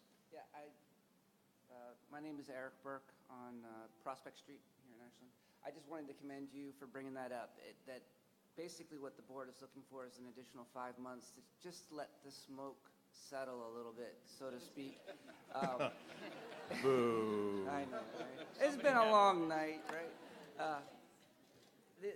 The other point I want to make is that this is new for everybody here, and there's no reason to rush into anything. And as you said, the board keeps control. So, if after April or July you guys are ready to roll with regulations and you've got the police on,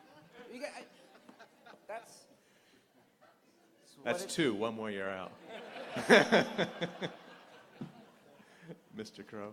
Preston Crow, Rockwood Drive. I want to make very clear I'm speaking on my own behalf, not on behalf of the planning board here. This is about adding 6 months to the moratorium for the schedule. And a lot of people have talked about, this is foot dragging, that we really ought to, be able to get things ready by the schedule we already have. In my heart, I fully agree.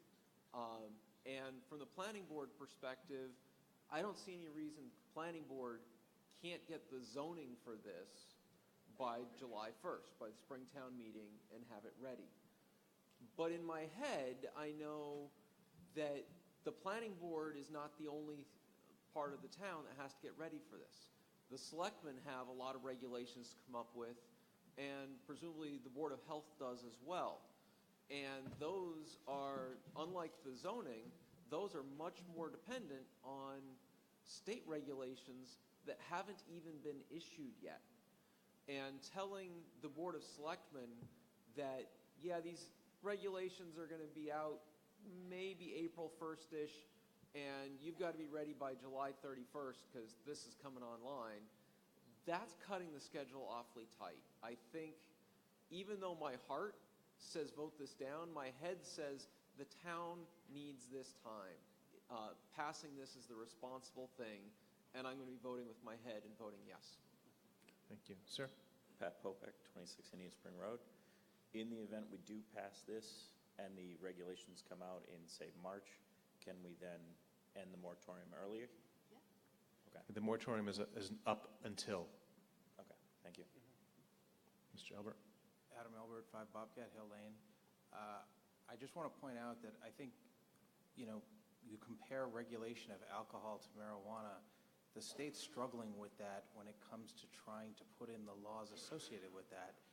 When you get pulled over by a police officer, you can take a breathalyzer and immediately tell what your alcohol level is. There is no such test for marijuana that allows you to determine whether somebody's impaired. And the state is currently struggling with putting together regulations that allow us to deal with that type of situation. So it was fine to pass the law that says that this is legal, but until we can actually regulate that effectively, there's no way to put it into effect. And for us to go ahead and say, well, we're going to move on July 1st without having those laws in place, that's really not feasible. Amy Turncliffe, 21 Rosslyn. I just felt compelled to say that, and I know a previous speaker mentioned that, and implied that driving under the influence of marijuana is safer than driving under the influence of alcohol.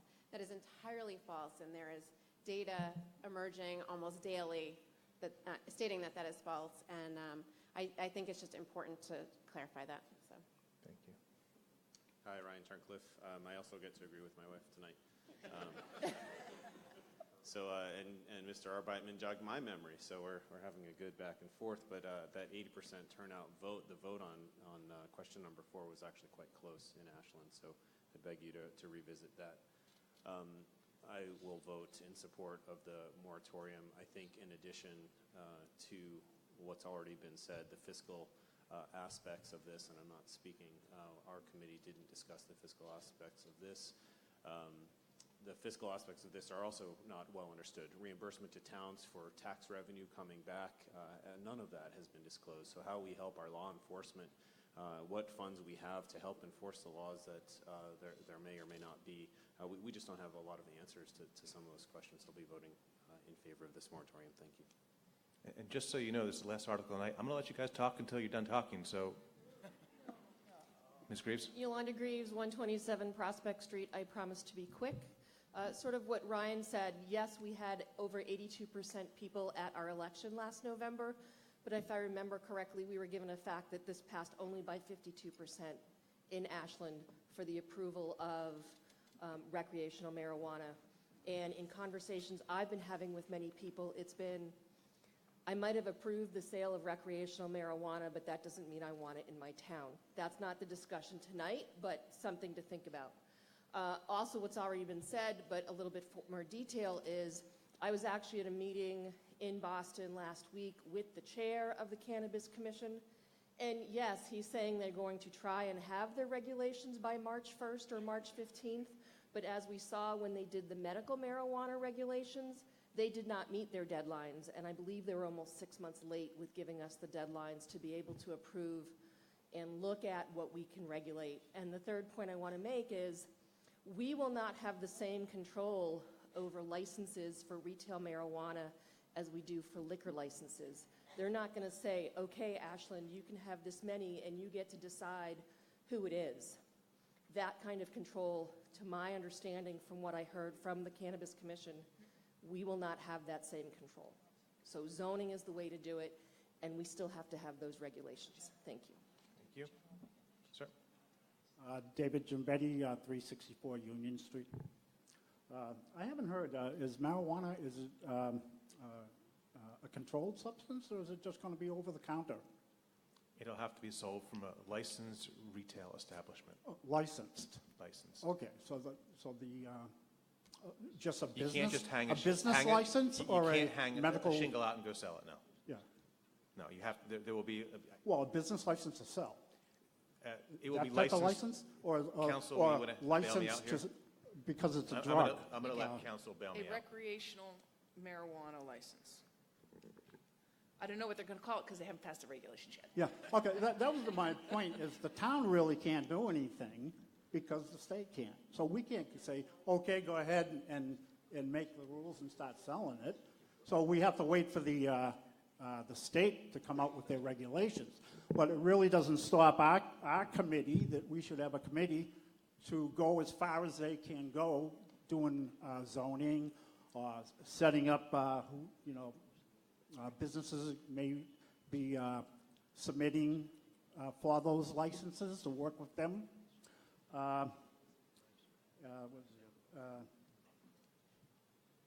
So I really would like to see that not December 31st of 18, but maybe 6 months or whatever the committee feels they need is the moratorium will be in effect up until the state releases their regulations, and the committee has X amount of months to come up with the solution of selling the marijuana, because it puts a deadline on the committee. If you put it out to December 31st of 18, I know you mentioned that if they do release the regulations Let me stop you. ahead of time. Council, do we need a date certain, or can we tie it to something? We have no date certain yet. That's the problem. No, I'm sorry. If the gentleman's suggesting that if it can't... No, we need a date certain in the zoning bylaw. So the zoning bylaw has to have a specific date. It can't say 6 months from an undetermined future date. Correct. That was what I was asking. Okay, I didn't know that. Yeah, that's why I asked, to clarify. Good. Because putting a date on something does stimulate the group to have it completed. I mean, it's not completed, it won't be completed by July 1st, although one of the former speakers mentioned that the committee did say they could have it done by July 1st. And they should work on what they can do and be ready for that process and then continue on. That's all. Thank you. Thank you. Possibly the last word of the evening. I know. So I guess after Amy Slide, 106 High, I'm now a little bit confused now as to what this bylaw is about, considering a lot of the discussion that's happening. My understanding is that this is purely around zoning. It has nothing to do with anything that some of the things that have been talking about. So I just You are correct. So this is purely about where a business would be within the confines of the town of Ashland, correct? That's the definition of zoning, yes. Okay, so it has nothing to do with how they would operate, what type of license they would need. I apologize, but it just feels like that, based on the discussion that's happening, I'm now confused. The discussion has gone off the rails, yes. Okay. So I'm Not correct on unexpected, that but it because has. It's purely where a brick and mortar business would reside within the town of Ashland. Is that correct? That's what this bylaw is about. Correct. Thank you. Okay. Council said correct, so you guys can argue with her if you'd like. Okay. On the motion that was made, seconded, and discussed in some level of detail, this is a zoning article. All zoning articles require a 2/3 majority. We'll start with a card count. All those in favor of extending the zoning moratorium, please raise your cards. Thank you. And those opposed? I declare it 2/3. There be no further business, I'll entertain a motion to dissolve. So moved. All in favor? Second. Happy Thanksgiving.